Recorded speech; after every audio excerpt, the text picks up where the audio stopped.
ਵਾਹਿਗੁਰੂ ਜੀ ਕਾ ਖਾਲਸਾ ਵਾਹਿਗੁਰੂ ਜੀ ਕੀ ਫਤਿਹ। ਸਰੋਤਾਗਣੋ, ਆਪਾਂ ਅੱਜ ਸਵਾਲ ਜਵਾਬ ਦਾ ਭਾਗ 29 ਤੁਹਾਡੇ ਨਾਲ ਸਾਂਝਾ ਕਰਨ ਲੱਗੇ ਹਾਂ। ਇਸ ਸਵਾਲ ਜਵਾਬ ਦੇ ਜੋ ਐਪੀਸੋਡ ਹੈ ਇਹਦੇ ਵਿੱਚ 10 ਸਵਾਲਾਂ ਦੀ ਚੋਣ ਕੀਤੀ ਗਈ ਹੈ। ਸਵਾਲ ਤਾਂ ਬਹੁਤ ਆਏ ਹੋਏ ਨੇ, ਪਰ ਉਹਨਾਂ ਦਾ ਵੀ ਆਉਣ ਵਾਲੇ ਸਮੇਂ 'ਚ ਜਵਾਬ ਦਿੰਦੇ ਰਹਾਂਗੇ। ਅੱਜ ਤੁਸੀਂ ਇਸ 29 ਨੰਬਰ ਭਾਗ ਦਾ ਆਨੰਦ ਮਾਣੋ ਅਤੇ ਨਾਲ ਗੁਰਮਤ ਤੱਤ ਗੁਰਮਤ ਗਿਆਨ TV ਚੈਨਲ YouTube 'ਤੇ ਤੁਸੀਂ ਇਹਨੂੰ ਵੇਖ ਸਕਦੇ ਹੋ। ਫੇਸਬੁੱਕ 'ਤੇ ਵੀ ਤੁਸੀਂ ਇਹਨੂੰ ਸੁਣ ਸਕਦੇ ਹੋ ਅਤੇ ਅੱਗੇ ਵੀ ਤੁਸੀਂ ਦੂਜਿਆਂ ਤੱਕ ਪਹੁੰਚਾਉਣ ਦੇ ਵਿੱਚ ਆਪਣਾ ਉਪਰਾਲਾ ਜ਼ਰੂਰ ਕਰਿਆ ਕਰੋ। ਭਾਗ ਨੰਬਰ 291, ਭਾਈ ਗੁਰਜੀਤ ਸਿੰਘ ਸਰੌਦ, ਇਹਨਾਂ ਦਾ ਸਵਾਲ ਹੈ, ਨਾਸਤਕ ਕਿਸ ਨੂੰ ਕਹਿੰਦੇ ਨੇ? ਨਾਸਤਕ ਦੀ ਪਰਿਭਾਸ਼ਾ ਕੀ ਹੁੰਦੀ ਹੈ? ਇਹ ਕੁਝ ਇੱਕ ਜਿਹੜੇ ਆਪਣੇ ਆਪ ਨੂੰ ਵੱਡੇ ਧਰਮੀ ਲੋਕ ਅਖਵਾਉਂਦੇ ਨੇ, ਉਹਨਾਂ ਨੇ ਆਪਣਾ ਪਖੰਡ ਜਾਲ ਸਾਰੇ ਪਾਸੇ ਤਣਿਆ ਹੁੰਦਾ ਅਤੇ ਜਿਹੜਾ ਉਹਨਾਂ ਦੇ ਬਣਾਏ ਰੱਬ ਨੂੰ, ਉਹਨਾਂ ਦੇ ਬਣਾਏ ਨਿਯਮਾਂ ਨੂੰ, ਉਹਨਾਂ ਪੁਜਾਰੀਆਂ ਦੇ ਬਣਾਏ ਹੋਏ ਦੇਵੀ ਦੇਵਤਿਆਂ ਨੂੰ ਮੰਨਣ ਤੋਂ ਇਨਕਾਰ ਕਰਦਾ ਅਤੇ ਵਿਗਿਆਨਕ ਢੰਗ ਨਾਲ ਸੋਚਦਾ, ਉਹਨੂੰ ਆਮ ਤੌਰ 'ਤੇ ਨਾਸਤਕ ਕਹਿ ਦਿੱਤਾ ਜਾਂਦਾ। ਇਹਦੀ ਕੋਈ ਪੱਕੀ ਪਰਿਭਾਸ਼ਾ ਨਹੀਂ ਹੈ। ਇੱਥੇ ਮੈਂ ਤੁਹਾਨੂੰ ਇਹ ਦੱਸਣਾ ਜ਼ਰੂਰੀ ਸਮਝਦਾ, ਇੱਥੇ ਮਹਾਤਮਾ ਬੁੱਧ ਜਿਹੜੇ ਕਿ ਉੱਚ ਕੋਟੀ ਦੇ ਧਰਮ ਮੁਖੀ ਸਨ, ਜਿਨ੍ਹਾਂ ਨੇ ਬੁੱਧ ਧਰਮ ਨੂੰ ਸੰਸਾਰ ਦੇ ਵਿੱਚ ਲੈ ਕੇ ਆਂਦਾ, ਅਤੇ ਉਹਨੂੰ ਵੀ ਪੁਜਾਰੀ ਤਬਕੇ ਨੇ ਨਾਸਤਕ ਆਖਿਆ, ਕਿਉਂਕਿ ਉਹਨੇ ਰੱਬ ਦੀਆਂ ਗੱਲਾਂ ਨਹੀਂ ਕੀਤੀਆਂ ਬਹੁਤੀਆਂ, ਉਹਨੇ ਧਰਤੀ ਦੇ ਉੱਤੇ ਜਿਉਣ ਦੇ, ਰਹਿਣ ਦੇ, ਚੰਗੇ ਇਨਸਾਨ ਬਣਨ ਦੇ ਢੰਗ ਤਰੀਕੇ ਸਿਖਾਏ ਨੇ। ਪਰ ਪੁਜਾਰੀ ਨੂੰ ਉਹ ਮਾਫਕ ਨਹੀਂ ਆਉਂਦਾ ਸੀ ਅਤੇ ਪੁਜਾਰੀ ਨੂੰ ਤਾਂ ਅਸੀਂ ਕਮਲੇ ਬਣੇ ਹੀ ਚੰਗੇ ਲੱਗਦੇ ਹਾਂ। ਇਹ ਆਸਤਕ ਉਹ ਆਪਣੇ ਆਪ ਨੂੰ ਸਮਝਦਾ ਕਿ ਅਸੀਂ ਜਿਹੜੇ ਪਖੰਡ ਕਰਦੇ ਹਾਂ, ਲੋਕਾਂ ਨੂੰ ਲੁੱਟ ਕੇ ਖਾਂਦੇ ਹਾਂ, ਕੁਰਾਹੇ ਪਾਉਂਦੇ ਹਾਂ ਅਤੇ ਦੇਵੀ ਦੇਵਤਿਆਂ ਦੀ ਮੂਰਤੀਆਂ ਦੀ ਪੂਜਾ ਕਰਦੇ ਹਾਂ, ਮੜੀਆਂ ਕਬਰਾਂ ਨੂੰ ਪੂਜਦੇ ਹਾਂ, ਜਾਣੀ ਕਿ ਧਰਮ ਦੇ ਨਾਂ 'ਤੇ ਜੋ ਵੀ ਮਰਜ਼ੀ ਪੁੱਠਾ ਸਿੱਧਾ ਕੰਮ ਕਰਦੇ ਹਾਂ, ਉਹਨੂੰ ਉਹ ਆਸਤਕ ਕਹਿੰਦੇ ਨੇ। ਜਿਹੜਾ ਉਹਨਾਂ ਦੇ ਕਹਿਣੇ ਤੋਂ ਬਾਗੀ ਹੋ ਜਾਂਦਾ ਉਹਨੂੰ ਨਾਸਤਕ ਕਹਿੰਦੇ ਨੇ। ਗੁਰੂ ਨਾਨਕ ਸਾਹਿਬ ਨੂੰ ਵੀ ਲੋਕਾਂ ਨੇ ਨਾਸਤਕ, ਕਮਲਾ ਅਤੇ ਬਹੁਤ ਕੁਝ ਆਖਿਆ। ਕੋਈ ਆਖੈ ਭੂਤਨਾ, ਕੋ ਕਹੈ ਬੇਤਾਲਾ, ਕੋਈ ਆਖੈ ਆਦਮੀ, ਨਾਨਕ ਬੇਚਾਰਾ। ਗੁਰੂ ਨਾਨਕ ਸਾਹਿਬ ਨੂੰ ਵੀ ਭੂਤਨਾ, ਬੇਤਾਲਾ ਆਖਿਆ ਕਿ ਇਹ ਤਾਂ ਸਾਡੀ ਗੱਲ ਹੀ ਨਹੀਂ ਸੁਣਦਾ, ਇਹ ਤਾਂ ਹੋਰ ਤਰ੍ਹਾਂ ਦੀਆਂ ਗੱਲਾਂ ਕਰਦਾ। ਸੋ ਜਦੋਂ ਤੁਹਾਨੂੰ ਕੋਈ ਨਾਸਤਕ ਕਹਿੰਦਾ ਤਾਂ ਡਰਨ ਦੀ ਜਾਂ ਘਬਰਾਉਣ ਦੀ ਲੋੜ ਨਹੀਂ, ਅਤੇ ਪੁਜਾਰੀ ਨੂੰ ਜਿਹੜਾ ਇਹੋ ਜਿਹੀਆਂ ਗੱਲਾਂ ਕਰਦਾ ਉਹਨੂੰ ਹਿੱਕ ਠੋਕ ਕੇ ਆਖੋ ਕਿ ਤੇਰੇ ਨਾਲੋਂ ਤਾਂ ਮੈਂ ਨਾਸਤਕ ਹੀ ਚੰਗਾ ਹਾਂ। ਤੂੰ ਆਸਤਕ ਹੋ ਕੇ ਦੱਸ ਕਿ ਸਮਾਜ ਦਾ ਕੀ ਭਲਾ ਕੀਤਾ, ਅਤੇ ਮੈਂ ਨਾਸਤਕ ਹੋ ਕੇ ਦੱਸ ਸਮਾਜ ਦਾ ਕੀ ਬੁਰਾ ਕੀਤਾ। ਸਮਾਜ ਦਾ ਭਲਾ ਅਤੇ ਬੁਰਾ ਸਾਡੀ ਜਿਹੜੀ ਗੱਲ ਕਰਨ ਦੀ ਵਿਧੀ, ਢੰਗ, ਤਰੀਕਾ, ਮਾਪਦੰਡ ਇਹ ਹੋਣਾ ਚਾਹੀਦਾ ਕਿ ਸਮਾਜ ਵਾਸਤੇ ਕਲਿਆਣਕਾਰੀ ਕੌਣ ਹੈ ਅਤੇ ਸਮਾਜ ਨੂੰ ਲੁੱਟ ਕੇ ਖਾਣ ਵਾਲਾ ਕੌਣ ਹੈ। ਬਹੁਤੇ ਆਸਤਕ ਅਖਵਾਉਣ ਵਾਲੇ ਲੋਕ ਰੱਬ ਦੇ ਨਾਮ 'ਤੇ ਦੁਕਾਨਾਂ ਪਾਈ ਬੈਠੇ ਨੇ। ਇਹੋ ਜਿਹੇ ਆਸਤਕਾਂ ਦੀ ਸਾਨੂੰ ਲੋੜ ਨਹੀਂ ਹੈ। ਅੰਦਰ ਹਿੰਮਤ ਹੌਸਲਾ ਪੈਦਾ ਕਰੋ। ਜਿਹੜਾ ਵੀ ਇਨਸਾਨ ਭਲੇ ਕਾਰਜ ਕਰਦਾ ਉਹੀ ਆਸਤਕ ਹੈ, ਜਿਹੜਾ ਭਲੇ ਕਾਰਜ ਨਹੀਂ ਕਰਦਾ ਉਹ ਨਾਸਤਕ ਤਾਂ ਮੰਨ ਸਕਦੇ ਹਾਂ, ਪਰ ਇਹ ਪੁਜਾਰੀ ਦਾ ਥਾਪਿਆ ਆਸਤਕ ਨਾਸਤਕ ਸਾਨੂੰ ਮਨਜ਼ੂਰ ਨਹੀਂ ਹੈ। ਇਸ ਤਰ੍ਹਾਂ ਜੈਨ ਧਰਮ ਵੀ ਪੁਜਾਰੀ ਦੇ ਬਣਾਏ ਰੱਬ ਨੂੰ ਨਹੀਂ ਸੀ ਮੰਨਦਾ। ਉਹ ਵੀ ਕਹਿੰਦਾ ਹੈ ਕਿ ਇਨਸਾਨੀਅਤ ਦਾ ਭਲਾ ਕਰਨਾ ਹੀ ਸਭ ਤੋਂ ਉੱਤਮ ਗੱਲ ਹੈ। ਅਸੀਂ ਕਿਤੇ ਬਾਹਰ ਬੈਠੇ ਰੱਬ ਨੂੰ ਨਹੀਂ ਮੰਨਦੇ। ਗੁਰਬਾਣੀ ਨੇ ਵੀ ਸਾਡੇ ਅੰਦਰ ਬੈਠੇ ਰੱਬ ਦੀ ਗੱਲ ਕੀਤੀ ਹੈ। ਬਾਹਰ ਕਿਤੇ ਸੱਚਖੰਡ, ਨਰਕ, ਸੁਰਗ ਆਦਿਕ ਦੇ ਵਿੱਚ ਰੱਬ ਨਹੀਂ ਬੈਠਾ। ਗੁਰਬਾਣੀ ਇਹਨੂੰ ਨਹੀਂ ਮੰਨਦੀ। ਇਹ ਠੀਕ ਹੈ, ਪ੍ਰਚਾਰਕਾਂ ਦੀ ਸਟੱਡੀ ਨਾ ਹੋਣ ਕਰਕੇ ਕੁਝ ਕਮਜ਼ੋਰੀਆਂ ਇਹੋ ਜਿਹੀਆਂ ਆ ਗਈਆਂ ਨੇ ਸਾਡੇ ਵਿੱਚ ਕਿ ਸਾਨੂੰ ਕਈ ਤਰ੍ਹਾਂ ਦੇ ਭਰਮ ਜਾਲ 'ਚ ਪਾ ਦਿੱਤਾ ਗਿਆ। ਇਹੋ ਜਿਹੇ ਆਸਤਕਾਂ ਨਾਲੋਂ ਅਸੀਂ ਨਾਸਤਕ ਚੰਗੇ, ਭਾਵ ਕਿ ਪਖੰਡ ਨਹੀਂ ਕਰਨਾ, ਸਮਾਜ ਦੇ ਵਿੱਚ ਭਲੇ ਕੰਮ ਕਰਨੇ ਨੇ, ਗਿਆਨਵਾਨ ਬਣਨੇ ਨੇ ਅਤੇ ਹਿੰਮਤ ਹੌਸਲਾ ਰੱਖਣਾ, ਆਪਣੇ ਹੱਕ ਲੈਣ ਦਾ ਉਪਰਾਲਾ ਕਰਨਾ ਅਤੇ ਸਮਾਜ ਨੂੰ ਸੁਧਾਰਨ ਦੇ ਵਿੱਚ ਆਪਣਾ ਯੋਗਦਾਨ ਪਾਉਣਾ। ਅਸਲੀ ਆਸਤਕਤਾ ਇਹੋ ਹੀ ਆਖੀ ਜਾ ਸਕਦੀ ਹੈ। ਸਵਾਲ ਨੰਬਰ 292, ਭਾਈ ਹਰਪ੍ਰੀਤ ਸਿੰਘ ਇੰਡੀਆਨਾ ਤੋਂ, ਇਹਨਾਂ ਦਾ ਸਵਾਲ ਹੈ, ਜੋ ਪੰਜ ਪਿਆਰੇ ਗੁਰੂ ਗੋਬਿੰਦ ਸਿੰਘ ਸਾਹਿਬ ਨੇ ਸਾਜੇ ਸਨ, ਕੀ ਉਹ ਪਹਿਲਾਂ ਤੋਂ ਹੀ ਸਾਬਤ ਸੂਰ ਸਨ, ਭਾਵ ਕਿ ਉਹਨਾਂ ਨੇ ਕੇਸ ਰੱਖੇ ਹੋਏ ਸਨ? ਇੱਥੇ ਇਸ ਗੱਲ ਦਾ ਜ਼ਰੂਰ ਆਪਾਂ ਚੇਤੇ 'ਚ ਵਸਾ ਲਈਏ, ਧਿਆਨ ਰੱਖੀਏ ਕਿ ਪੁਰਾਣੇ ਸਮਿਆਂ 'ਚ ਦਾੜ੍ਹੀ ਕੇਸ ਕੱਟਣ ਦੀ ਕੋਈ ਪਰੰਪਰਾ ਕਿਸੇ ਵੀ ਧਰਮ ਦੇ ਵਿੱਚ ਨਹੀਂ ਸੀ। ਭਾਵੇਂ ਉਹ ਗੋਰੇ ਸਨ, ਕਾਲੇ ਸਨ ਜਾਂ ਏਸ਼ੀਅਨ ਸਨ, ਮੁਸਲਮਾਨ ਸਨ, ਇਹ ਦਾੜ੍ਹੀ ਕੇਸ ਕੱਟਣ ਦੀ ਪਰੰਪਰਾ ਨਹੀਂ ਸੀ। ਪਹਿਲੀ ਗੱਲ ਤਾਂ ਇਹ ਹੈ ਕਿ ਉਦੋਂ ਕੇਸ ਕੱਟਣ ਦੇ ਹਥਿਆਰ ਸੰਦ ਬਲੇਡ ਉਸ ਤਰ੍ਹਾਂ ਹੈ ਹੀ ਨਹੀਂ ਸੀ। ਅਤੇ ਦੂਜੀ ਗੱਲ, ਜੇ ਕਿਸੇ ਨੂੰ ਕੇਸ ਕੋਈ ਅਦਲਾ ਬਦਲੀ ਕਰਨ ਦੀ ਇੱਛਾ ਜਾਗ ਹੀ ਪਈ, ਉਹਨੇ ਕਿਸੇ ਨੇ ਸੁਆਹ ਪਾ ਲੈਣੀ ਸਿਰ ਦੇ ਵਿੱਚ, ਜਾਂ ਕਿਸੇ ਨੇ ਜਟਾਂ ਬਣਾ ਲੈਣੀਆਂ, ਜਾਂ ਜੜ੍ਹਾਂ ਤੋਂ ਕੇਸ ਉਖਾੜ ਦੇਣੇ। ਇਹ ਆਮ ਤੌਰ 'ਤੇ ਪ੍ਰਚਲਿਤ ਸੀਆਂ ਤੌਰ ਤਰੀਕੇ। ਗੋਰਿਆਂ ਦੇ ਪੁਰਾਤਨ ਬਣੇ ਬੁੱਤ ਫੋਟੋਆਂ ਮੈਂ ਵੇਖੀਆਂ ਨੇ, ਅਤੇ ਉਹਨਾਂ ਦੇ ਵੀ ਦਾੜ੍ਹੀ ਕੇਸ ਰੱਖਦੇ ਸਨ। ਤੁਸੀਂ ਮੁਹੰਮਦ ਸਾਹਿਬ ਦੀਆਂ ਪੁਰਾਣੀਆਂ ਫੋਟੋਆਂ ਵੀ ਜਾਂ ਬੁੱਤ ਬਣੇ ਵੀ ਵੇਖ ਸਕਦੇ ਹੋ, ਉਹ ਵੀ ਦਾੜ੍ਹੀ ਕੇਸਾਂ ਵਾਲੇ ਸੀ। ਅਤੇ ਬ੍ਰਾਹਮਣਾਂ ਦੇ ਵਿੱਚ ਵੀ ਸਾਰੇ ਹੀ ਦਾੜ੍ਹੀ ਕੇਸਾਂ ਵਾਲੇ ਸੀ। ਸਗੋਂ ਦਾੜ੍ਹੀ ਕੇਸ ਮਨਾਉਣਾ ਤਾਂ ਆਦਮੀ ਵਾਸਤੇ ਅਪਮਾਨਜਨਕ ਮੰਨਿਆ ਜਾਂਦਾ ਸੀ, ਅਤੇ ਬਹੁਤੀ ਵਾਰੀ ਤਾਂ ਦਾੜ੍ਹੀ ਕੇਸ ਪੁੱਟ ਕੇ ਜਾਂ ਉਹਦਾ ਹੁਲੀਆ ਵਿਗਾੜ ਕੇ ਬੰਦੇ ਨੂੰ ਬੇਪੱਤ ਕੀਤਾ ਜਾਂਦਾ ਸੀ। ਰਹੀ ਗੱਲ ਗੁਰੂ ਗੋਬਿੰਦ ਸਿੰਘ ਕੋਲੇ ਪੰਜ ਪਿਆਰੇ ਆਉਣ ਦੀ, ਅਤੇ ਪੰਜਾਂ ਪਿਆਰਿਆਂ ਦੇ ਜਦੋਂ ਆਪਾਂ ਇਤਿਹਾਸ ਪੜ੍ਹਦੇ ਹਾਂ, ਮੈਂ ਇਹਨੂੰ ਆਪਣੀ ਕਿਤਾਬ 'ਚ ਵੀ ਪਾਇਆ ਹੋਇਆ ਕਿ ਉਹ ਕਈ ਸਾਲ ਪਹਿਲਾਂ ਗੁਰੂ ਗੋਬਿੰਦ ਸਿੰਘ ਕੋਲੇ ਆਏ ਹੋਏ ਸਨ, ਅਤੇ ਕਈਆਂ ਦੇ ਤਾਂ ਪਹਿਲਾਂ ਪਰਿਵਾਰ ਹੀ ਇੱਥੇ ਆ ਕੇ ਰਹਿਣ ਲੱਗ ਪਏ ਸਨ, ਅਤੇ ਗੁਰੂ ਘਰ ਦੀ ਜਿਹੋ ਜਿਹੀ ਉਦੋਂ ਚਾਹੁੰਦੇ ਸਨ ਗੁਰੂ ਸਾਹਿਬ, ਉਹ ਸੇਵਾ ਕਰ ਰਹੇ ਸਨ। ਅਤੇ ਇੱਥੇ ਪੂਰੀ ਤਰ੍ਹਾਂ ਉਹਨਾਂ ਨੇ ਸਿਖਲਾਈ ਲਈ, ਸਿੱਖ ਧਰਮ ਦੇ ਨਿਯਮਾਂ ਨੂੰ ਸਮਝਿਆ। ਜੋ ਗੁਰੂ ਸਾਹਿਬ ਇਨਕਲਾਬ ਲਿਆਉਣਾ ਚਾਹੁੰਦੇ ਨੇ, ਉਹਨਾਂ ਨੂੰ ਚੰਗੀ ਤਰ੍ਹਾਂ ਤਿਆਰੀ ਕਰਵਾਈ ਗਈ, ਭਾਵ ਕਿ ਘੋੜ ਸਵਾਰੀ, ਹਥਿਆਰਬੰਦ ਹੋਣਾ, ਹਥਿਆਰਾਂ ਦੀ ਵਰਤੋਂ ਕਰਨੀ, ਔਖੇ ਸੌਖੇ ਸਮੇਂ ਕੀ ਕੀ ਮੁਸੀਬਤਾਂ ਆ ਸਕਦੀਆਂ ਨੇ, ਤੁਹਾਨੂੰ ਉਦੋਂ ਕੀ ਕਰਨਾ ਚਾਹੀਦਾ। ਨੀਤੀਵਾਨ, ਸਿਆਣੇ, ਬਹਾਦਰ ਬਣਾ ਕੇ ਗੁਰੂ ਸਾਹਿਬ ਨੇ ਉਹਨਾਂ ਨੂੰ ਪਹਿਲਾਂ ਤੋਂ ਹੀ ਤਿਆਰ ਕੀਤਾ ਹੋਇਆ ਸੀ। ਅਤੇ ਉਹਨਾਂ ਬਾਰੇ ਇਹ ਕਹਿਣਾ ਕਿ ਤੁਰੰਤ ਆਵਾਜ਼ ਮਾਰ ਕੇ ਖੜ੍ਹੇ ਕੀਤੇ, ਅਜਿਹੀ ਕੋਈ ਗੱਲ ਨਹੀਂ ਹੈ। ਉਹਨਾਂ ਨੇ ਪਹਿਲਾਂ ਹੀ ਸਾਰਾ ਕੁਝ ਗੁਰੂ ਸਾਹਿਬ ਤੋਂ ਸਿੱਖਿਆ ਹੋਇਆ ਸੀ, ਅਤੇ ਗੁਰੂ ਸਾਹਿਬ ਦੀ ਬਣਾਈ ਹੋਈ ਪਲਾਨਿੰਗ ਮੁਤਾਬਕ ਇੱਕ ਇੱਕ ਕਰਕੇ ਉਹ ਖੜ੍ਹੇ ਹੁੰਦੇ ਗਏ, ਅਤੇ ਆਪਣੀ ਜਾਨ ਵਾਰਨੀ, ਜਿਹਨੂੰ ਕਿ ਅੱਜ ਅਸੀਂ ਸੀਸ ਵਾਰਨਾ ਕਹਿੰਦੇ ਹਾਂ, ਭਾਵ ਕਿ ਆਪਣੀ ਜਾਨ ਇਨਸਾਨੀਅਤ ਦੇ ਭਲੇ ਵਾਸਤੇ ਨਿਛਾਵਰ ਕਰਨ ਵਾਸਤੇ ਉਹ ਤਿਆਰ ਬਰ ਤਿਆਰ ਸੀ। ਅਤੇ ਗੁਰੂ ਸਾਹਿਬ ਨੂੰ ਇੱਕ ਇੱਕ ਨੂੰ ਸਾਰਿਆਂ ਦੇ ਸਾਹਮਣੇ ਲਿਆ ਕੇ ਉਹਨਾਂ ਦਾ ਜਿਹੜਾ ਨਾਮ ਅਤੇ ਉਹਨਾਂ ਦਾ ਜਿਹੜਾ ਦਾਖਲ ਕਰਨਾ ਇਸ ਫੌਜ ਦੇ ਵਿੱਚ, ਉਹ ਸਾਰਾ ਨਿਯਮ ਉਹਨਾਂ ਨੂੰ ਸਮਝਾਇਆ, ਅਤੇ ਲੋਕਾਂ ਨੇ ਸੁਣਿਆ, ਵੇਖਿਆ। ਜਦੋਂ ਪੰਜਾਂ ਨੂੰ ਇਸ ਤਰ੍ਹਾਂ ਪੂਰੀ ਤਰ੍ਹਾਂ ਤਿਆਰ ਕਰ ਦਿੱਤਾ, ਫੌਜੀ ਵਰਦੀ ਪਹਿਨਾ ਦਿੱਤੀ, ਨਿਯਮ ਦੱਸ ਦਿੱਤੇ, ਤਾਂ ਫਿਰ ਉਹਨਾਂ ਨੂੰ ਹੁਕਮ ਦਿੱਤਾ ਕਿ ਤੁਸੀਂ ਹੁਣ ਹੋਰ ਫੌਜ ਆਪਣੀ ਭਰਤੀ ਕਰ ਸਕਦੇ ਹੋ ਇਸੇ ਢੰਗ ਦੇ ਨਾਲ, ਜਿਹੜੇ ਢੰਗ ਦੇ ਨਾਲ ਮੈਂ ਤੁਹਾਨੂੰ ਤਿਆਰ ਕੀਤਾ। ਅਤੇ ਇਸ ਤਰ੍ਹਾਂ ਕਾਫੀ ਸਾਰੇ ਹੋਰ ਨੌਜਵਾਨ ਆਪਣੇ ਦੇਸ਼ ਦੀ, ਆਪਣੇ ਧਰਮ ਦੀ, ਆਪਣੀਆਂ ਧੀਆਂ ਭੈਣਾਂ ਦੀ, ਆਪਣੇ ਸਮਾਜ ਦੀ ਰਾਖੀ ਵਾਸਤੇ ਉਸ ਫੌਜ ਦੇ ਵਿੱਚ ਭਰਤੀ ਹੁੰਦੇ ਗਏ, ਸਿਖਲਾਈ ਲੈਂਦੇ ਗਏ, ਅਤੇ ਜੰਗ ਯੁੱਧ ਲੜਨ ਵਾਸਤੇ ਸਮਰਪਿਤ ਹੁੰਦੇ ਗਏ।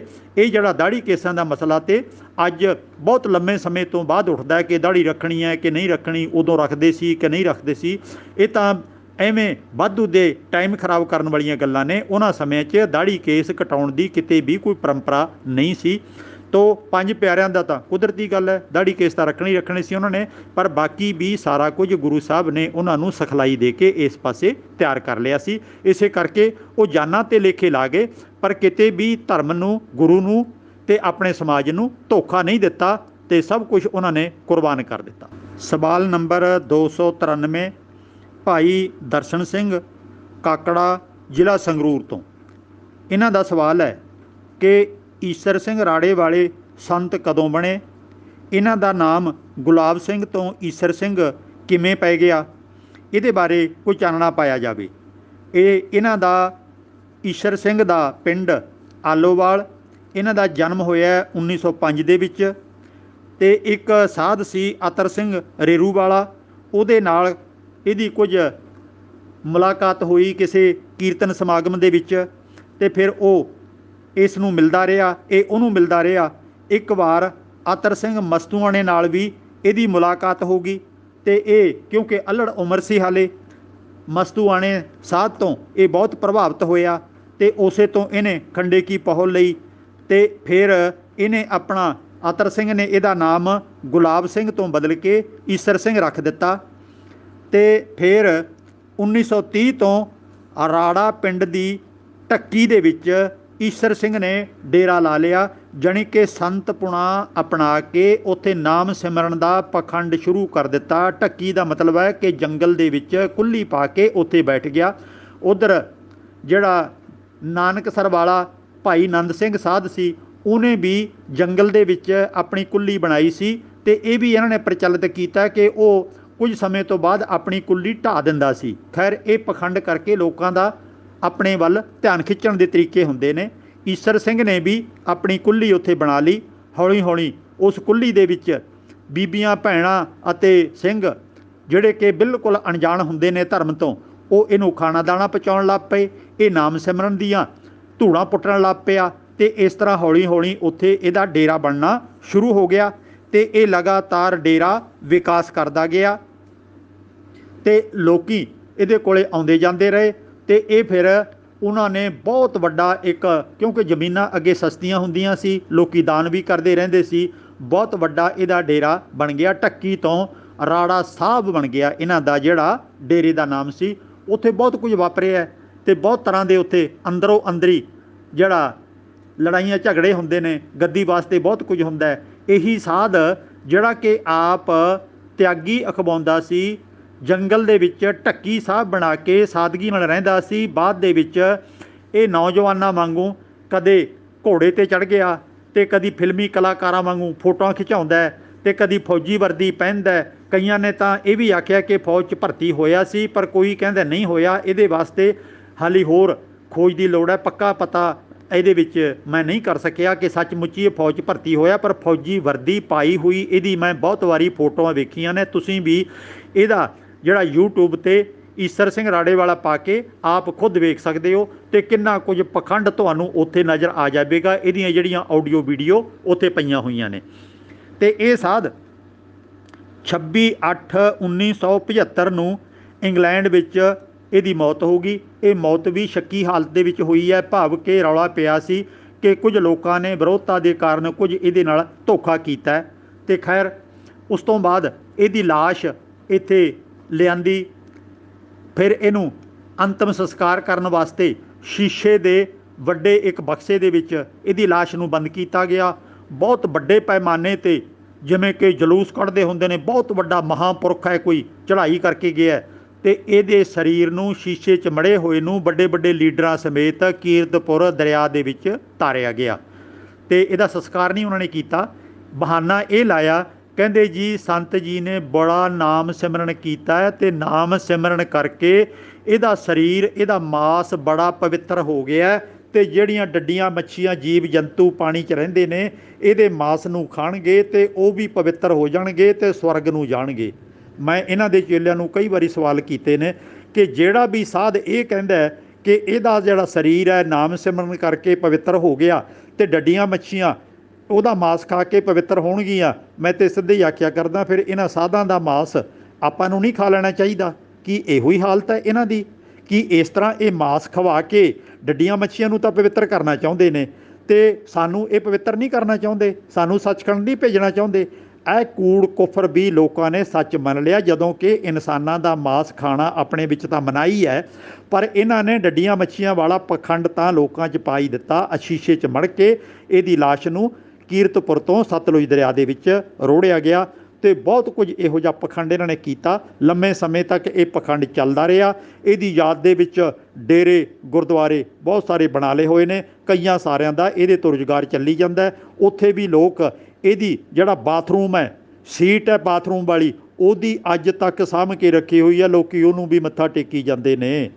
ਇਹਦੇ ਜਿਹੜਾ ਗੁਸਲਖਾਨਾ ਨਹਾਉਂਦਾ ਸੀ ਉਹਨੂੰ ਵੀ ਮੱਥੇ ਟੇਕੀ ਜਾਂਦੇ ਨੇ। ਇਹਦੇ ਕਛਹਿਰੇ, ਇਹਦੇ ਕਮੀਜ਼, ਇਹਦੀਆਂ ਹੋਰ ਕੱਪੜੇ ਪਹਿਨਣ ਵਾਲੀਆਂ ਚੀਜ਼ਾਂ ਉਹ ਵੀ ਉੱਥੇ ਸਾਂਭ ਕੇ ਰੱਖੀਆਂ ਨੇ, ਲੋਕ ਉਹਨੂੰ ਵੀ ਮੱਥੇ ਟੇਕੀ ਜਾਂਦੇ ਨੇ ਅਤੇ ਮੱਥਾ ਟੇਕ ਕੇ ਕੁਝ ਮਾਇਆ ਰੱਖ ਕੇ ਉੱਥੇ ਕਹਿੰਦੇ ਨੇ ਆਖੋ ਸਤਿਨਾਮ ਸ੍ਰੀ ਵਾਹਿਗੁਰੂ। ਸਾਡੇ ਲੋਕਾਂ ਦੀ ਜਿਹੜੇ ਮਾਨਸਿਕ ਪੱਧਰ ਹੈ ਬਹੁਤ ਥੱਲੇ ਚਲਾ ਗਿਆ। ਬਹੁਤ ਇਸ ਪਾਸੇ ਧਿਆਨ ਦੇਣ ਦੀ ਲੋੜ ਹੈ ਕਿ ਅਸੀਂ ਗੁਰੂ ਸਾਹਿਬ ਨੂੰ ਵਿਸਾਰ ਦਿੱਤਾ, ਗੁਰੂ ਸਾਹਿਬ ਦੇ ਪਰਉਪਕਾਰ ਸਾਨੂੰ ਭੁੱਲ ਗਏ। ਨਾਮ ਸਿਮਰਨ ਦਾ ਪਖੰਡ ਕਰਨ ਵਾਲੇ ਲੋਕ ਉਹਨਾਂ ਦੇ ਮਗਰ ਲੱਗ ਗਏ। ਜੇ ਇਹ ਲੋਕ ਸੱਚਮੁੱਚ ਸਿੱਖ ਹੁੰਦੇ, ਗੁਰੂ ਨੂੰ ਆਪਣਾ ਗੁਰੂ ਮੰਨਦੇ ਅਤੇ ਫਿਰ ਸਾਡੇ ਭਾਈ ਬਣ ਕੇ ਰਹਿੰਦੇ। ਸੰਤ ਬ੍ਰਹਮ ਗਿਆਨੀ 108 1008 ਇਹੋ ਜਿਹੇ ਫਿਰ ਨਾ ਬਣਦੇ। ਇਹਨਾਂ ਨੇ ਬਹੁਤ ਦੁਫਾੜਾਂ ਪਾਈਆਂ ਨੇ ਸਿੱਖ ਪੰਥ ਦੇ ਵਿੱਚ। ਅੱਜ ਅਸੀਂ ਕਿੰਨਿਆਂ ਤਰ੍ਹਾਂ ਦੇ ਸਿੱਖ ਪੰਥ ਬਣਾ ਲਏ ਨੇ। ਜਿਹੜੇ ਜਿਹੜੇ ਡੇਰੇਦਾਰ ਸਾਧ ਦੇ ਚੇਲੇ ਜਿੰਨੇ ਕੁ ਬਣ ਗਏ ਉਹਨੂੰ ਪੂਜੀ ਜਾਂਦੇ ਨੇ। ਗੁਰਬਾਣੀ ਬਾਰੇ, ਇਤਿਹਾਸ ਬਾਰੇ ਉਹਨਾਂ ਨੂੰ ਕੁਝ ਵੀ ਨਹੀਂ ਪਤਾ। ਗੁਰੂ ਸਾਹਿਬ ਦੇ ਪਰਉਪਕਾਰ, ਉਹਨਾਂ ਵੱਲੋਂ ਵਾਰੀਆਂ ਜਾਨਾਂ, ਉਹਨਾਂ ਵੱਲੋਂ ਲਿਖੀ ਗੁਰਬਾਣੀ, ਉਹਨਾਂ ਦੇ ਲੇਖੇ ਲੱਗੇ ਪਰਿਵਾਰ, ਝੱਲੀਆਂ ਮੁਸੀਬਤਾਂ ਸਾਰੀਆਂ ਭੁੱਲ ਗਈਆਂ। ਪਰ ਗੋਗੜਧਾਰੀ ਸਾਧਾਂ ਦੀ ਪੂਜਾ ਸ਼ੁਰੂ ਹੋ ਗਈ। ਸਮਝ ਲਓ ਸਾਡੀ ਅਕਲ ਦਾ ਦਿਵਾਲਾ ਨਿਕਲ ਗਿਆ। ਇਹੋ ਜਿਹੇ ਸਾਧਾਂ ਸੰਤਾਂ ਦਾ ਇਹਨਾਂ ਨੇ ਕੋਈ ਸਮਾਜ ਦੇ ਭਲੇ ਵਾਸਤੇ ਵਡੇਰਾ ਕੰਮ ਨਹੀਂ ਕੀਤਾ। ਜੇ ਕੀਤਾ ਵੀ ਹੈ ਤਾਂ ਇਹਨਾਂ ਨੂੰ ਸਿੱਖ ਬਣ ਕੇ ਕਰਨਾ ਚਾਹੀਦਾ ਹੈ, ਨਾ ਕਿ ਸਾਧ ਸੰਤ 108 ਬ੍ਰਹਮ ਗਿਆਨੀ ਆਪਣੀ ਪੂਜਾ ਕਰਵਾਉਣੀ, ਵੱਖਰੀ ਮਰਿਆਦਾ ਚਲਾਉਣੀ, ਵੱਖਰੇ ਡੇਰੇ ਟਕਸਾਲਾਂ ਬਣਾਉਣੀਆਂ। ਇਹ ਨਹੀਂ ਚਾਹੀਦੇ। ਅਸੀਂ ਇੱਕਾ ਬਾਣੀ, ਇੱਕ ਗੁਰ, ਇੱਕੋ ਸ਼ਬਦ ਵਿਚਾਰ, ਇਸ ਵਿਚਾਰਧਾਰਾ ਨੂੰ ਮੰਨਣ ਵਾਲੇ ਹੋਣੇ ਚਾਹੀਦੇ ਹਾਂ। ਸਵਾਲ ਨੰਬਰ 294 ਭਾਈ ਗੁਰਪ੍ਰੀਤ ਸਿੰਘ ਲੁਧਿਆਣਾ। ਇਹਨਾਂ ਦਾ ਸਵਾਲ ਹੈ, ਅੰਮ੍ਰਿਤ ਛਕਾਉਣ ਸਮੇਂ ਜੋ ਬਾਣੀਆਂ ਪੜ੍ਹੀਆਂ ਜਾਂਦੀਆਂ ਹਨ, ਕੀ ਉਹਨਾਂ ਵਿੱਚ ਗੁਰੂ ਗੋਬਿੰਦ ਸਿੰਘ ਦੀ ਕੋਈ ਬਾਣੀ ਹੈ? ਗੁਰੂ ਸਾਹਿਬ ਨੇ, ਦਸਵੇਂ ਪਾਤਸ਼ਾਹ ਨੇ ਕੋਈ ਬਾਣੀ ਨਹੀਂ ਲਿਖੀ। ਦਸਮ ਗ੍ਰੰਥ ਦੇ ਵਿੱਚੋਂ ਜੋ ਬਾਣੀਆਂ ਚੁਣ ਕੇ ਜਾਪ ਸਾਹਿਬ, ਚੌਪਈ ਅਤੇ ਸਵਈਏ ਇਹ ਅੰਮ੍ਰਿਤ ਛਕਾਉਣ ਵੇਲੇ ਜਾਂ ਨਿਤਨੇਮ ਦੇ ਵਿੱਚ ਸ਼੍ਰੋਮਣੀ ਕਮੇਟੀ ਨੇ 1945 ਦੇ ਵਿੱਚ ਜੋ ਉਦੋਂ ਦੀ ਹਾਲਾਤ ਸਨ, ਉਦੋਂ ਦੀ ਸਮਝ ਬੂਝ ਸੀ, ਉਹਦੇ ਮੁਤਾਬਕ ਇਹ ਬਾਣੀਆਂ ਸ਼ਾਮਲ ਕਰ ਦਿੱਤੀਆਂ। ਪਰ ਕਿਸੇ ਕੋਲੇ ਕੋਈ ਸਬੂਤ ਨਹੀਂ ਹੈ ਕਿ ਗੁਰੂ ਗੋਬਿੰਦ ਸਿੰਘ ਨੇ ਅੰਮ੍ਰਿਤ ਛਕਾਉਣ ਵੇਲੇ ਕਿਹੜੀਆਂ ਬਾਣੀਆਂ ਪੜ੍ਹੀਆਂ, ਕਿਉਂਕਿ ਹਰੇਕ ਦਾ ਆਪੋ ਆਪਣਾ ਅੱਡੋ ਅੱਡ ਮੱਤ ਹੈ, ਅੱਡੋ ਅੱਡ ਵਿਚਾਰ ਨੇ, ਅੱਡੋ ਅੱਡ ਬਾਣੀਆਂ ਸਾਰੇ ਲਿਖਾਰੀ ਜਿਹੜੇ ਪੁਰਾਣੇ ਸਮਿਆਂ ਦੇ ਹੋਏ ਨੇ ਉਹ ਦੱਸ ਰਹੇ ਨੇ। ਅਤੇ ਇਸ ਕਰਕੇ ਭਾਈ ਕਾਨ੍ਹ ਸਿੰਘ ਨਾਭਾ ਨੇ ਤਾਂ ਇੱਥੋਂ ਤੱਕ ਵੀ ਇੱਕ ਥਾਂ 'ਤੇ ਲਿਖਿਆ ਹੋਇਆ, ਇਹਨਾਂ ਦੀ ਬਾਰੇ ਇੱਕ ਕਿਤਾਬ ਇਹਨਾਂ ਦੇ ਪੁਰਾਣੇ ਲੇਖਾਂ ਦੀ ਲਿਖੀ ਹੋਈ ਹੈ। ਅਤੇ ਉਹ ਜਿਹੜੀ ਕਿਤਾਬ ਦੇ ਵਿੱਚ ਭਾਈ ਕਾਨ੍ਹ ਸਿੰਘ ਨਾਭਾ ਵੱਲੋਂ ਇਹ ਦਰਸਾਇਆ ਗਿਆ ਕਿ ਸਾਡੇ ਵੱਡੇ ਵਡੇਰੇ ਅਜਾਪਾਲ ਸਿੰਘ ਨਾਭੇ ਦੇ ਵਿੱਚ ਜੋ ਗੁਰਦੁਆਰਾ ਸੀ, ਉੱਥੇ ਵਾਹਿਗੁਰੂ ਕਹਿ ਕੇ ਵੀ ਅੰਮ੍ਰਿਤ ਦੀ ਬੁੱਕ ਪਿਆ ਦਿੰਦੇ ਸੀ ਅਤੇ ਉਹਨਾਂ ਨੂੰ ਕਹਿ ਦਿੰਦੇ ਸੀ ਜਾਓ ਭਾਈ ਪੰਥ ਦੀ ਸੇਵਾ ਕਰੋ। ਅਤੇ ਉਹਨਾਂ ਨੂੰ ਇਹ ਜ਼ਰੂਰ ਪੁੱਛਿਆ ਜਾਂਦਾ ਸੀ ਕੀ ਤੁਸੀਂ ਘੋੜ ਸਵਾਰੀ ਕਰ ਸਕਦੇ ਹੋ, ਕੀ ਤੁਸੀਂ ਹਥਿਆਰ ਚਲਾਉਣ ਜਾਣਦੇ ਹੋ, ਤੁਹਾਨੂੰ ਸੂਈ ਧਾਗੇ ਦੀ ਵਰਤੋਂ ਕਰਨੀ, ਆਰ ਰੰਬੀ, ਆਪਣੀ ਜੁੱਤੀ, ਬੈਲਟ ਆਦਿਕ ਚਮੜੇ ਦੀਆਂ ਚੀਜ਼ਾਂ ਮੁਰੰਮਤ ਕਰਨ ਦੀ ਜਾਚ ਆਉਂਦੀ ਹੈ, ਤੁਹਾਨੂੰ ਖਾਣਾ ਦਾਣਾ ਬਣਾਉਣਾ ਆਉਂਦਾ ਹੈ, ਤੁਸੀਂ ਕਿਉਂਕਿ ਫੌਜ ਦੇ ਵਿੱਚ ਭਰਤੀ ਹੋਣ ਲੱਗੇ ਹੋ, ਇਸ ਕਰਕੇ ਤੁਹਾਨੂੰ ਇਹ ਸਾਰੀਆਂ ਚੀਜ਼ਾਂ ਆਉਣੀਆਂ ਚਾਹੀਦੀਆਂ ਨੇ। ਤੰਦਰੁਸਤ ਸਰੀਰ ਹੋਣਾ ਚਾਹੀਦਾ ਹੈ, ਤੁਸੀਂ ਜਵਾਨ ਹੋਵੋ ਤਾਂ ਹੀ ਤੁਸੀਂ ਸਮਾਜ ਦੀ ਪੰਥ ਦੀ ਸੇਵਾ ਕਰ ਸਕਦੇ ਹੋ। ਬਸ ਇੰਨੀਆਂ ਕੁ ਸ਼ਰਤਾਂ ਸੀ। ਇਹ ਬਿਖਰੇ ਮੋਤੀ ਕਿਤਾਬ ਦਾ ਨਾਮ ਹੈ, ਉਹਦੇ 'ਚੋਂ ਤੁਸੀਂ ਇਹ ਪੜ੍ਹ ਸਕਦੇ ਹੋ ਭਾਈ ਕਾਨ੍ਹ ਸਿੰਘ ਨਾਭਾ ਵਾਲੀ। ਅਤੇ ਇਹਦੇ 'ਚ ਮੈਂ ਜਿਹੜੀ ਬੇਨਤੀ ਕਰ ਰਿਹਾ ਕਿ ਇਹ ਬਾਣੀਆਂ ਜਿਹੜੀਆਂ 3 ਗੁਰੂ ਗੋਬਿੰਦ ਸਿੰਘ ਦੀਆਂ ਕਰਕੇ ਅੱਜ ਸ਼ਾਮਲ ਕੀਤੀਆਂ ਜਾ ਰਹੀਆਂ ਨੇ ਖੰਡੇ ਕੀ ਪਹੁਲ ਚੁਕਾਉਣ ਵੇਲੇ, ਉਹਨਾਂ ਨੂੰ ਗੁਰੂ ਗੋਬਿੰਦ ਸਿੰਘ ਨੇ ਨਹੀਂ ਲਿਖਿਆ। ਉਹਨਾਂ ਦੇ ਵਿੱਚ ਨਾਨਕ ਨਾਮ ਕਿਤੇ ਨਹੀਂ ਹੈ ਅਤੇ ਗੁਰੂ ਸਾਹਿਬ ਨੇ ਗੁਰੂ ਗ੍ਰੰਥ ਸਾਹਿਬ ਦੇ ਵਿੱਚ ਉਹਨਾਂ ਨੂੰ ਦਰਜ ਨਹੀਂ ਕੀਤਾ। ਇਸ ਕਰਕੇ ਇਹ ਪਰੰਪਰਾ ਤੌਰ 'ਤੇ ਚੱਲ ਰਿਹਾ, ਪਰ ਸਬੂਤ ਕਿਸੇ ਕੋਲੇ ਨਹੀਂ ਹੈ।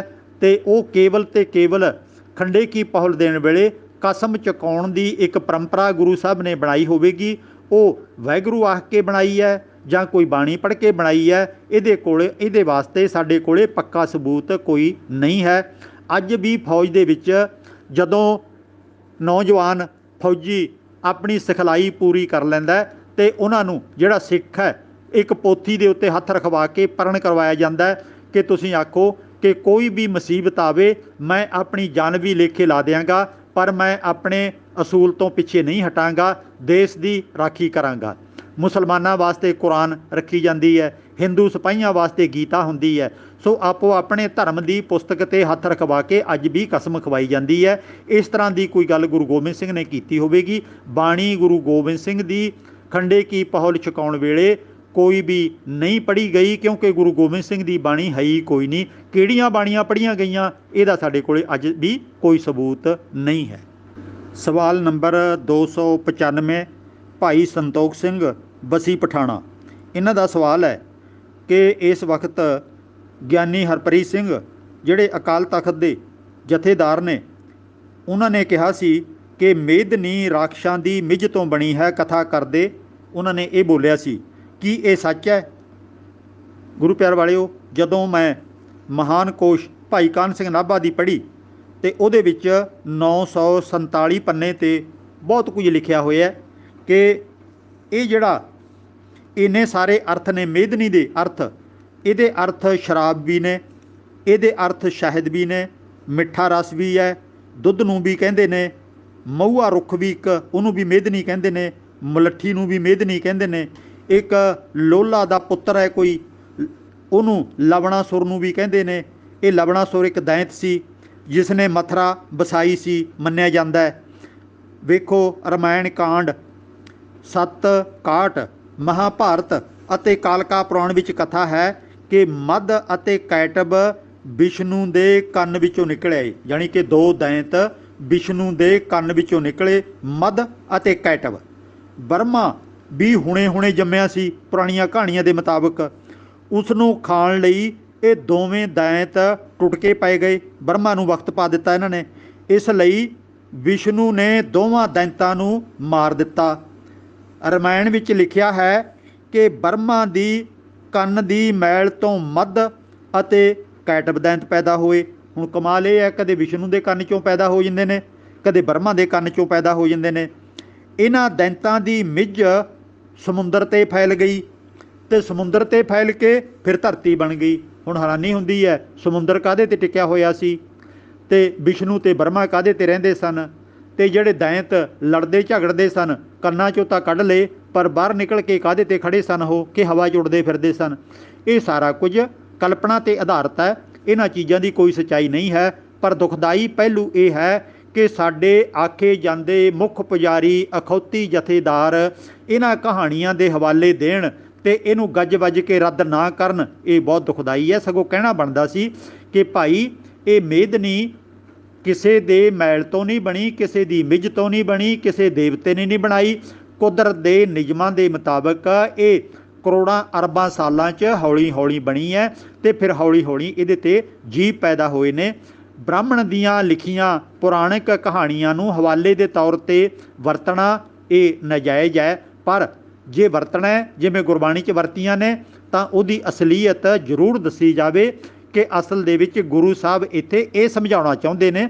ਕਿਉਂਕਿ ਜਿੱਥੇ ਕਿਤੇ ਪੁਰਾਣਿਕ ਕਥਾ ਦਾ ਕੋਈ ਹਵਾਲਾ ਗੁਰਬਾਣੀ 'ਚ ਆਉਂਦਾ ਹੈ ਅਤੇ ਗੁਰੂ ਸਾਹਿਬ ਉਹਨੂੰ ਰੱਦ ਕਰ ਦਿੰਦੇ ਨੇ ਕਿ ਇਹ ਗੱਲ ਇਉਂ ਨਹੀਂ। ਸਾਰਾ ਸ਼ਬਦ ਪੜ੍ਹੋ, ਅਖੀਰਲੀ ਪੰਕਤੀ ਦੇ ਵਿੱਚ ਆਮ ਤੌਰ 'ਤੇ ਗੁਰੂ ਸਾਹਿਬ ਦਾ ਆਪਣਾ ਜਿਹੜਾ ਫਰਮਾਨ ਹੈ ਉਹ ਦਰਜ ਹੁੰਦਾ, ਉਹਨੂੰ ਸਮਝੀਏ ਆਪਾਂ। ਸੋ ਜਥੇਦਾਰ ਜੀ ਨੇ ਜੋ ਕੁਝ ਬੋਲਿਆ ਉਹ ਸੱਚਾਈ 'ਤੇ ਆਧਾਰਿਤ ਨਹੀਂ ਹੈ, ਉਹ ਵਿਦਵਾਨਾਂ ਵਾਲੀ ਵਿਚਾਰ ਨਹੀਂ ਹੈ। ਅਤੇ ਜਦੋਂ ਸਾਡੇ ਮੁਖੀ ਇਹੋ ਜਿਹਾ ਕੁਝ ਪ੍ਰਚਾਰਦੇ ਨੇ ਤਾਂ ਉਦੋਂ ਫਿਰ ਸਿੱਖਾਂ ਨੇ ਕੁਰਾਹੇ ਪੈਣਾ ਹੀ ਹੋਇਆ। ਜਿਹੜੇ ਅੰਨੇ ਸ਼ਰਧਾਲੂ ਨੇ ਉਹ ਤਾਂ ਸੱਚ ਮੰਨ ਲੈਣਗੇ, ਪਰ ਜਿਹੜੇ ਵਿਗਿਆਨਕ ਢੰਗ ਨਾਲ ਸੋਚਦੇ ਨੇ, ਗਿਆਨਵਾਨ ਨੇ, ਉਹ ਇਹਨਾਂ ਕਥਾ ਕਹਾਣੀਆਂ ਨੂੰ ਨਹੀਂ ਮੰਨਦੇ, ਉਹ ਰੱਦ ਕਰਦੇ ਨੇ। ਸੋ ਇਹਨਾਂ ਮੇਦਨੀ ਵਾਲੀਆਂ ਗੱਲਾਂ ਦੇ ਵਿੱਚ ਕੋਈ ਸੱਚਾਈ ਨਹੀਂ ਹੈ। ਇਹ ਕੇਵਲ ਪੁਰਾਣਿਕ ਪੋਥੀਆਂ ਦੇ ਵਿੱਚ ਕਾਲਪਨਿਕ ਕਹਾਣੀਆਂ ਨੇ। ਜਿਹਨੂੰ ਕਦੇ ਸ਼ੱਕ ਹੋਵੇ, ਜੌਨ ਡੋਸਨ ਅੰਗਰੇਜ਼ ਹੋਇਆ ਇੱਕ, ਉਹਨੇ ਹਿੰਦੂ ਧਰਮ ਦੀਆਂ ਸਾਰੀਆਂ ਕਿਤਾਬਾਂ ਪੜ੍ਹ ਕੇ ਸਮੇਤ ਵੇਦਾਂ ਦੇ ਮਨੂ ਸਿਮਰਤੀ ਦੇ ਉਹਨੇ ਇੱਕ ਕਿਤਾਬ ਲਿਖੀ ਸੀ ਇੰਗਲਿਸ਼ ਦੇ ਵਿੱਚ। ਉਸ ਕਿਤਾਬ ਦਾ ਜਦੋਂ ਇੰਗਲਿਸ਼ 'ਚ ਅਨੁਵਾਦ ਹੋ ਗਿਆ ਤਾਂ ਦੁਨੀਆ ਦੀਆਂ ਤਕਰੀਬਨ ਬਹੁਤੀਆਂ ਬੋਲੀਆਂ 'ਚ ਅੱਗੋਂ ਅਨੁਵਾਦ ਹੋ ਗਿਆ। ਪੰਜਾਬੀ ਦੇ ਵਿੱਚ ਵੀ ਉਹਦਾ ਅਨੁਵਾਦ ਹੋਇਆ। ਲੈਂਗੁਏਜ ਡਿਪਾਰਟਮੈਂਟ ਪੰਜਾਬ ਸਰਕਾਰ ਪਟਿਆਲਾ ਤੋਂ ਉਹ ਛਪਦੀ ਹੈ, ਹੈੱਡਕੁਆਟਰ ਉਹਨਾਂ ਦਾ ਪਟਿਆਲੇ ਹੈ। ਇਹ ਕਿਤਾਬ ਲੱਖਾਂ ਦੀ ਗਿਣਤੀ 'ਚ ਹੁਣ ਤੱਕ ਲੋਕਾਂ ਕੋਲ ਚਲੀ ਗਈ ਹੈ। ਇਸ ਕਿਤਾਬ ਦਾ ਨਾਂ ਹੈ ਹਿੰਦੂ ਮਿਥਿਹਾਸ ਕੋਸ਼, ਭਾਵ ਕਿ ਮਿੱਥੀਆਂ ਗੱਲਾਂ, ਕਾਲਪਨਿਕ ਗੱਲਾਂ। ਅਤੇ ਉਹਨੇ ਅੰਦਰ ਦੇਵੀ ਦੇਵਤਿਆਂ ਦਾ ਅਤੇ ਹੋਰ ਸਾਰੀਆਂ ਜਿਹੜੀਆਂ ਗੱਲਾਂ ਨੇ ਵੇਦਾਂ ਵਗੈਰਾ 'ਚੋਂ ਆਈਆਂ ਨੇ, ਜੌਨ ਡੋਸਨ ਨੇ ਉਹ ਸਾਰੀਆਂ ਦੀਆਂ ਸਾਰੀਆਂ ਇਹਦੇ 'ਚ ਦਰਜ ਕੀਤੀਆਂ ਨੇ। ਪੰਜਾਬੀ 'ਚ ਅੱਜ ਅਨੁਵਾਦ ਹੋਇਆ, ਤੁਸੀਂ ਖੁਦ ਪੜ੍ਹ ਸਕਦੇ ਹੋ। ਅਤੇ ਉਹਨੇ ਇਹ ਨਹੀਂ ਕਿਤੇ ਵੀ ਟਿੱਪਣੀ ਕੀਤੀ ਕਿ ਠੀਕ ਹੈ ਕਿ ਗਲਤ ਹੈ। ਉਹਨੇ ਪਹਿਲਾਂ ਹੀ ਲਿਖ ਦਿੱਤਾ ਸਿਰਲੇਖ ਦੇ ਉੱਤੇ, ਇਹ ਮਿਥਿਹਾਸ ਹੈ, ਮਿਥਿਹਾਸ ਕੋਸ਼ ਹੈ। ਅੱਗੇ ਤੁਹਾਡੀ ਮਰਜ਼ੀ, ਜਿਹੜੀ ਗੱਲ ਮੰਨਣੀ ਹੈ ਮੰਨੋ, ਨਹੀਂ ਮੰਨਣੀ ਨਾ ਮੰਨੋ। ਕਿਉਂਕਿ ਜੇ ਉਹ ਕਹਿ ਦਿੰਦਾ ਇਹ ਗੱਲਾਂ ਝੂਠੀਆਂ ਨੇ ਤਾਂ ਉਹਨੂੰ ਕਿਸੇ ਨੇ ਇਹ ਕੰਮ ਕਰਨ ਨਹੀਂ ਸੀ ਦੇਣਾ। ਇਸ ਕਰਕੇ ਉਹਨੇ ਆਪਣੀ ਚਮੜੀ ਬਚਾਉਣ ਵਾਸਤੇ ਬੜੇ ਵਧੀਆ ਢੰਗ ਦੇ ਨਾਲ ਸਾਨੂੰ ਸਾਰਾ ਕੁਝ ਦੇ ਦਿੱਤਾ। ਹੁਣ ਫੈਸਲਾ ਅਸੀਂ ਕਰਨਾ ਹੈ ਕਿ ਕਿਹੜੀ ਗੱਲ ਨੂੰ ਮੰਨਣਾ, ਕਿਹੜੀ ਨੂੰ ਨਹੀਂ ਮੰਨਣਾ। ਸੋ ਇਹ ਪੁਰਾਣਿਕ ਕਹਾਣੀਆਂ ਇਹੋ ਜਿਹੀਆਂ ਬਹੁਤ ਚਲਦੀਆਂ ਆ ਰਹੀਆਂ ਨੇ। ਸਵਾਲ ਨੰਬਰ 296, ਭਾਈ ਅਮਰੀਕ ਸਿੰਘ ਛਾਪਿਆਂ ਵਾਲੀ, ਜ਼ਿਲ੍ਹਾ ਮਲੋਟ। ਇਹਨਾਂ ਦਾ ਸਵਾਲ ਹੈ ਕਿ ਸਿੱਖਾਂ ਦੇ 10 ਗੁਰੂ ਹਨ, ਇਸ ਦਾ ਪ੍ਰਮਾਣ ਕਿੱਥੋਂ ਮਿਲਦਾ ਹੈ? ਕੀ ਇਹ ਸੂਰਜ ਪ੍ਰਕਾਸ਼ ਵਿੱਚ ਹੀ ਲਿਖਿਆ ਹੈ ਜਾਂ ਕਿ ਹੋਰ ਵੀ ਕੋਈ ਲਿਖਤ ਹੈ? ਇੱਥੇ ਧਿਆਨ ਦੇਣ ਯੋਗ ਗੱਲ ਇਹ ਹੈ ਕਿ ਭਾਈ ਗੁਰਦਾਸ ਨੇ ਜਿਨ੍ਹਾਂ ਗੁਰੂ ਸਾਹਿਬਾਨਾਂ ਦਾ ਸਾਥ ਵੀ ਮਾਣਿਆ ਹੈ, ਉਹਨਾਂ ਨੇ ਵੀ 6ਵੇਂ ਪਾਤਸ਼ਾਹ ਤੱਕ ਗੁਰੂ ਕਰਕੇ ਸ਼ਬਦ ਵਰਤੇ ਹੋਏ ਨੇ, ਜਿਵੇਂ ਸਤਿਗੁਰ ਨਾਨਕ ਪ੍ਰਗਟਿਆ ਮਿਟੀ ਧੁੰਦ ਜਗ ਚਾਨਣ ਹੋਆ। ਇਸੇ ਤਰ੍ਹਾਂ 6ਵੇਂ ਪਾਤਸ਼ਾਹ ਤੱਕ ਉਹਨਾਂ ਨੇ ਗੁਰੂ ਸ਼ਬਦ ਦੀ ਵਰਤੋਂ ਕੀਤੀ ਹੈ।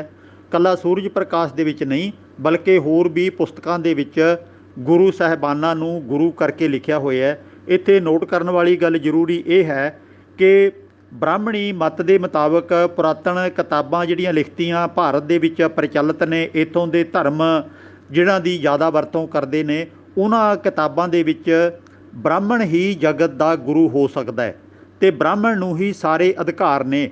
ਰਾਜੇ ਦਾ ਵੀ ਫਰਜ਼ ਬਣਦਾ ਹੈ ਕਿ ਬ੍ਰਾਹਮਣ ਦਾ ਕਹਿਣਾ ਮੰਨੇ। ਹੋਰ ਕੋਈ ਗੁਰੂ ਪਦ ਆਪਣੇ ਨਾਲ ਨਹੀਂ ਲਾ ਸਕਦਾ ਸੀ। ਇਸ ਕਰਕੇ ਉਸ ਪਰੰਪਰਾ ਨੂੰ ਤੋੜਨ ਵਾਸਤੇ ਕਿ ਅਸੀਂ ਤਾਂ ਆਪਣੇ ਮਹਾਂਪੁਰਖ ਨੂੰ, ਜਿਹੜੇ ਸਾਨੂੰ ਗਿਆਨ ਦਿੰਦੇ ਨੇ, ਉਪਦੇਸ਼ ਦਿੰਦੇ ਨੇ, ਉਹਨੂੰ ਗੁਰੂ ਮੰਨਾਂਗੇ, ਅਸੀਂ ਤੁਹਾਨੂੰ ਬ੍ਰਾਹਮਣ ਨੂੰ ਗੁਰੂ ਆਪਣਾ ਨਹੀਂ ਮੰਨਾਂਗੇ। ਬ੍ਰਾਹਮਣ ਗੁਰੂ ਹੈ ਜਗਤ ਕਾ, ਭਗਤਨ ਕਾ ਗੁਰ ਨਾਹੇ, ਅਰਜ ਉਰਜ ਕੈ ਪਚਮੁਆ, ਚਾਰੋਂ ਵੇਦੋਂ ਮਾਹੇ। ਇਹ ਕਬੀਰ ਜੀ ਨੇ, ਰਵਿਦਾਸ ਜੀ ਨੇ, ਸਾਰਿਆਂ ਨੇ, ਨਾਮਦੇਵ ਜੀ ਨੇ ਸਮੇਤ ਗੁਰੂ ਨਾਨਕ ਤੋਂ ਲੈ ਕੇ 10ਵੇਂ ਪਾਤਸ਼ਾਹ ਨੇ ਆਪਣੀ ਵਿਚਾਰਧਾਰਾ ਦੇ ਵਿੱਚ ਕਿਤੇ ਵੀ ਬ੍ਰਾਹਮਣ ਨੂੰ ਆਪਣਾ ਗੁਰੂ ਨਹੀਂ ਮੰਨਿਆ। ਅਤੇ ਜਿਨ੍ਹਾਂ ਨੇ ਚੰਗਾ ਕੰਮ ਕਰਨਾ ਹੈ ਉਹ ਭਾਈ ਬਣ ਕੇ ਆਵੇ ਅਤੇ ਭਾਈ ਬਣ ਕੇ ਜ਼ਿੰਦਗੀ ਬਤੀਤ ਕਰੇ, ਉੱਚੇ ਨੀਵੇਂ ਦਾ ਭਰਮ ਹੈ ਜਿਹੜਾ ਮਨ ਦੇ ਵਿੱਚੋਂ ਤਿਆਗ ਦੇਵੇ। ਇਹ ਇੱਕ ਸਤਿਕਾਰ ਕਰਨ ਦਾ ਢੰਗ ਹੈ। ਜਿਵੇਂ ਅਸੀਂ ਟੀਚਰ ਨੂੰ ਜਾ ਕੇ ਸਕੂਲ ਦੇ ਵਿੱਚ ਉਸਤਾਦ ਜੀ, ਮਾਸਟਰ ਜੀ ਕਹਿ ਕੇ ਸੰਬੋਧਨ ਕਰਦੇ ਹਾਂ, ਪੁਰਾਣੇ ਸਮਿਆਂ 'ਚ ਟੀਚਰ ਨੂੰ ਵੀ ਗੁਰੂ ਜੀ ਆਖਿਆ ਜਾਂਦਾ ਸੀ। ਭਾਵ ਕਿ ਜਿਹੜਾ ਵੀ ਬੱਚਾ ਸਕੂਲ 'ਚ ਜਾਂ ਮਦਰਸੇ 'ਚ ਜਾਂ ਫਿਰ ਉਹ ਮੰਦਰ ਦੇ ਵਿੱਚ ਪੜ੍ਹਨ ਵਾਸਤੇ ਜਾਂਦਾ ਸੀ, ਉੱਥੋਂ ਦੇ ਮੁਖੀ ਨੂੰ ਜਿਹੜਾ ਪੜ੍ਹਾਉਂਦਾ ਸੀ ਉਹਨੂੰ ਉਸਤਾਦ ਜੀ ਫਾਰਸੀ ਦੇ ਵਿੱਚ, ਅਤੇ ਜਿਹੜਾ ਗੁਰੂ ਜੀ ਇਸ ਭਾਵਨਾ ਦੇ ਨਾਲ, ਜਿਵੇਂ ਬ੍ਰਾਹਮਣੀ ਪਰੰਪਰਾ ਹੈ ਉਹਦੇ ਮੁਤਾਬਕ ਉਹਨੂੰ ਗੁਰੂ ਜੀ ਕਰਕੇ ਬੁਲਾਉਂਦੇ ਹੁੰਦੇ ਸੀ। ਅਤੇ ਗੁਰਬਾਣੀ ਰਚੇਤਾ ਮਹਾਂਪੁਰਖਾਂ ਨੇ ਪੁਰਾਤਨ ਪਰੰਪਰਾ ਦੀ ਥਾਂ 'ਤੇ ਇਹ ਸਾਡੇ ਸਾਹਮਣੇ ਰੱਖ ਦਿੱਤਾ ਕਿ ਸਾਡੇ ਤਾਂ ਇਹਨਾਂ 10 ਗੁਰੂ ਸਾਹਿਬਾਨਾਂ ਨੇ ਸਾਨੂੰ ਗਿਆਨ ਦਿੱਤਾ, ਇਹੋ ਹੀ ਸਾਡੇ ਗੁਰੂ ਨੇ। ਇੱਥੇ ਇੱਕ ਗੱਲ ਦਾ ਧਿਆਨ ਰਵੇ ਕਿ ਗੋ ਮੈਨੇ ਹੁੰਦਾ ਹਨੇਰਾ, ਰੂ ਮੈਨੇ ਹੁੰਦਾ ਚਾਨਣ। ਭਾਵ ਕਿ ਉਹ ਮਹਾਂਪੁਰਖ, ਉਹ ਮਹਾਨ ਹਸਤੀ ਜਿਹੜਾ ਸਾਨੂੰ ਗੂ ਅਗਿਆਨਤਾ ਦੇ ਹਨੇਰੇ 'ਚੋਂ ਕੱਢ ਕੇ ਰੂ ਰੌਸ਼ਨੀ ਦੇ ਮਾਰਗ ਪਾ ਦਿੰਦਾ ਹੈ, ਗਿਆਨ ਦੇ ਰਾਹ ਪਾ ਦਿੰਦਾ ਹੈ, ਉਹਨੂੰ ਗੁਰੂ ਕਹਿੰਦੇ ਨੇ। ਸਿੱਖਾਂ ਨੇ ਆਪਣੇ 10 ਪਾਤਸ਼ਾਹੀਆਂ ਨੂੰ ਇਸੇ ਕਰਕੇ ਗੁਰੂ ਕਹਿਣਾ ਸ਼ੁਰੂ ਕਰ ਦਿੱਤਾ। ਇੱਕ ਤਾਂ ਇਹਨਾਂ ਨੇ ਸਾਨੂੰ ਗਿਆਨ ਦੇ ਰਸਤੇ ਪਾਇਆ ਅਤੇ ਦੂਜਾ ਬ੍ਰਾਹਮਣ ਨੂੰ ਆਪਣੇ ਗਲੋਂ ਲਾਹ ਦਿੱਤਾ। ਅਤੇ ਇਹਨਾਂ ਨੂੰ ਜੇ ਆਪਾਂ ਗੁਰੂ ਨਹੀਂ ਆਖਾਂਗੇ ਫਿਰ ਕੀ ਆਖਾਂਗੇ? ਕੁਝ ਨਾ ਕੁਝ ਤਾਂ ਸਤਿਕਾਰ ਵਾਲੇ ਸ਼ਬਦ ਉਹਨਾਂ ਵਾਸਤੇ ਵਰਤਣੇ ਹੀ ਪੈਣੇ ਨੇ ਨਾ। ਅਤੇ ਇਹਨੂੰ ਆਪਾਂ ਕੋਈ ਪੂਜਾ ਵਾਲੀ ਭਾਵਨਾ ਨਾਲ ਜਿਵੇਂ ਪ੍ਰਚਾਰਿਆ ਗਿਆ ਉਹ ਨਹੀਂ ਲੈਣਾ। ਗੁਰੂ ਸਾਹਿਬਾਨ ਬਹੁਤ ਮਹਾਨ ਸਨ, ਬੜੇ ਉੱਚੇ ਕਾਰਜ ਕੀਤੇ ਨੇ, ਬਹੁਤ ਸਾਰੀ ਊਚ ਪਾਏ ਦੀ ਜਿਹੜੀ ਜ਼ਿੰਦਗੀ ਹੈ ਸਾਨੂੰ ਜਿਉਣ ਦੇ ਢੰਗ ਦੱਸੇ ਨੇ, ਬਹਾਦਰੀ ਦੇ ਕੰਮ ਕੀਤੇ ਨੇ, ਸ਼ਹੀਦੀਆਂ ਪਾਈਆਂ ਨੇ, ਗੁਰਬਾਣੀ ਦੀ ਰਚਨਾ ਕੀਤੀ ਹੈ, ਇੱਕ ਨਵਾਂ ਮੋੜ ਸਾਡੀ ਜ਼ਿੰਦਗੀ ਨੂੰ ਦਿੱਤਾ ਹੈ। ਇਹ ਸਾਰਾ ਕੁਝ ਸਾਹਮਣੇ ਰੱਖ ਕੇ ਅਗਿਆਨਤਾ ਦੇ ਹਨੇਰੇ 'ਚੋਂ ਕੱਢ ਕੇ ਗਿਆਨ ਰੂਪੀ ਚਾਨਣ ਵੱਲ ਲੈ ਜਾਣ ਵਾਲੇ ਨੂੰ ਗੋ ਜਮਾ ਰੂ ਗੁਰੂ ਸ਼ਬਦ ਇਸ ਤਰ੍ਹਾਂ ਸਾਂਝਾ ਬਣਿਆ ਹੋਇਆ। ਇਹਦਾ ਪਿਛੋਕੜ ਜਦੋਂ ਪੜ੍ਹੀਏ ਤਾਂ ਗੋ ਮੈਨੇ ਹਨੇਰਾ, ਰੂ ਮੈਨੇ ਰੌਸ਼ਨੀ। ਇਹ ਜਿਹੜਾ ਅਗਿਆਨਤਾ ਦੇ ਹਨੇਰੇ 'ਚੋਂ ਕੱਢ ਕੇ ਗਿਆਨ ਰੂਪੀ ਚਾਨਣ ਵਿੱਚ ਲੈ ਜਾਵੇ ਉਹਨੂੰ ਗੁਰੂ ਕਹਿੰਦੇ ਨੇ। ਸਾਡੇ ਵਾਸਤੇ 10 ਪਾਤਸ਼ਾਹੀਆਂ ਗੁਰੂ ਦਾ ਦਰਜਾ ਰੱਖਦੀਆਂ ਨੇ। ਇਹ ਪੂਜਣ ਵਾਲੀ ਗੱਲ ਨਹੀਂ ਹੈ। ਉਹਨਾਂ ਦੇ ਆਖੇ ਹੋਏ ਬਚਨਾਂ ਨੂੰ ਆਪਣਾ ਜ਼ਿੰਦਗੀ 'ਚ, ਸਮਾਜ 'ਚ ਲਾਗੂ ਕਰਨਾ ਹੈ। ਸਵਾਲ ਨੰਬਰ 297 ਭਾਈ ਮਨਜੀਤ ਸਿੰਘ ਨਵਾਂ ਸ਼ਹਿਰ। ਇਸ ਸ਼ਬਦ ਦੇ ਅਰਥ ਦੱਸੋ ਜੀ। ਇਹਨਾਂ ਨੇ ਅੱਗੇ ਸ਼ਬਦ ਦਿੱਤਾ ਹੈ, ਧੰਨ ਧੰਨ ਓ ਰਾਮ ਬੇਨ ਬਾਜੈ। ਇਹ ਸ਼ਬਦ ਪੰਨਾ 988 ਦੇ ਉੱਤੇ ਨਾਮਦੇਵ ਜੀ ਵੱਲੋਂ ਉਚਾਰਨ ਕੀਤਾ ਹੋਇਆ। ਇਸ ਸ਼ਬਦ ਨੂੰ ਪਹਿਲੀ ਗੱਲ ਤਾਂ ਸੰਖੇਪ ਰੂਪ ਦੇ ਵਿੱਚ ਤੁਹਾਡੇ ਸਾਹਮਣੇ ਰੱਖਣ ਲੱਗਿਆ ਕਿ ਇਸ ਸ਼ਬਦ ਦੇ ਵਿੱਚ ਰਾਮ ਬੇਨ ਬਾਜੈ। ਹੁਣ ਬੇਨ ਰਾਮ ਤਾਂ ਵਜਾਉਂਦਾ ਨਹੀਂ ਸੀ, ਭਾਵ ਕਿ ਰਾਮਚੰਦਰ ਜੀ ਨਾਲ ਬੰਸਰੀ ਵਜਾਉਣ ਦਾ ਕੋਈ ਜ਼ਿਕਰ ਨਹੀਂ ਮਿਲਦਾ। ਇੱਥੇ ਨਾਮਦੇਵ ਜੀ ਕ੍ਰਿਸ਼ਨ ਦੇ ਵਿੱਚੋਂ ਦੀ ਉਹਦੇ ਉਦਾਹਰਣਾਂ ਲੈ ਕੇ ਰੱਬ ਦੇ ਗੁਣਾਂ ਨੂੰ ਪ੍ਰਗਟ ਕਰ ਰਹੇ ਨੇ। ਪਰ ਕਿਉਂਕਿ ਹਿੰਦੂ ਸਮਾਜ ਦੇ ਵਿੱਚ ਪੁਰਾਤਨ ਸਮੇਂ ਤੋਂ ਕ੍ਰਿਸ਼ਨ ਦੀ ਅਤੇ ਰਾਮ ਦੀ ਬਹੁਤ ਪ੍ਰਸ਼ੰਸਾ ਹੋ ਰਹੀ ਸੀ ਅਤੇ ਰੱਬ ਦਾ ਰੂਪ ਕਰਕੇ ਮੰਨਿਆ ਜਾਂਦਾ ਸੀ। ਉਹਦੀਆਂ ਕੇਵਲ ਉਦਾਹਰਣਾਂ ਨੇ, ਜਿਵੇਂ ਧੰਨ ਧੰਨ ਓ ਰਾਮ ਬੇਨ ਬਾਜੇ, ਹੇ ਪ੍ਰਭੂ तेरे नियमां दी तेरी कुदरत दी मानो बंसरी बज रही है। तू अपने खुशी दे विच सारी सृष्टि नूं चला रहे हैं। मधुर मधुर धुन अनहत गज है। सानू तां तेरे उस महान संगीत दीयां धुनां सुनाई दे रहीआं ने। धन धन मेघा रोमावली। इत्थे ਬੱਦਲ बरसਦੇ ਨੇ, ਮੀਂਹ ਪੈਂਦਾ ਹੈ, ਕਿੰਨੀ ਸੋਹਣੀ ਜਿਹੜੀ ਵਾਤਾਵਰਣ ਬਣ ਜਾਂਦਾ ਹੈ। ਧੰਨ ਧੰਨ ਕ੍ਰਿਸ਼ਨ ਓਢਾ ਕਾਮਲੀ। ਤੇ ਇੱਥੇ ਕ੍ਰਿਸ਼ਨ ਦਾ ਨਾਮ ਲੈ ਕੇ, ਕਿਉਂਕਿ ਰੱਬ ਦਾ ਰੂਪ ਕਰਕੇ ਕ੍ਰਿਸ਼ਨ ਨੂੰ ਪੁਰਾਤਨ ਪੁਸਤਕਾਂ ਦੇ ਵਿੱਚ ਮੰਨਿਆ ਜਾਂਦਾ ਸੀ ਤੇ ਉਦੋਂ ਸਿਵਾਏ ਹੋਰ ਰੱਬ ਦੇ ਨਾਮ ਵੀ ਬਹੁਤ ਸਾਰੇ ਹੈਗੇ ਨੇ। ਧੰਨ ਧੰਨ ਤੂੰ ਮਾਤਾ ਦੇਵਕੀ। ਕ੍ਰਿਸ਼ਨ ਵਰਗਾ ਪੁੱਤਰ ਮਾਤਾ ਦੇਵਕੀ ਦੇ ਘਰ ਪੈਦਾ ਹੋ ਗਿਆ, ਉਹ ਤੂੰ ਵੀ ਧੰਨ ਹੈ। ਜੈ ਗ੍ਰਹਿ ਰਮਈਆ ਕਮਲਾਪਤੀ। ਜਿਸ ਦੇ ਘਰ ਦੇ ਵਿੱਚ ਇਹੋ ਜਿਹਾ ਪੁੱਤਰ ਪੈਦਾ ਹੋ ਗਿਆ। ਧੰਨ ਧੰਨ ਬਨ ਖੰਡ ਬਿੰਦਰਾਵਣਾ। ਧੰਨ ਹੈ ਉਹ ਜੰਗਲ, ਉਹ ਬਾਗ ਜਿੱਥੇ ਕ੍ਰਿਸ਼ਨ ਜੀ ਘੁੰਮਦੇ ਨੇ, ਪਸ਼ੂ ਚਾਰਦੇ ਨੇ, ਗਾਈਆਂ ਚਾਰਦੇ ਨੇ। ਜੈ ਖੇਲੈ ਸ੍ਰੀ ਨਾਰਾਇਣਾ।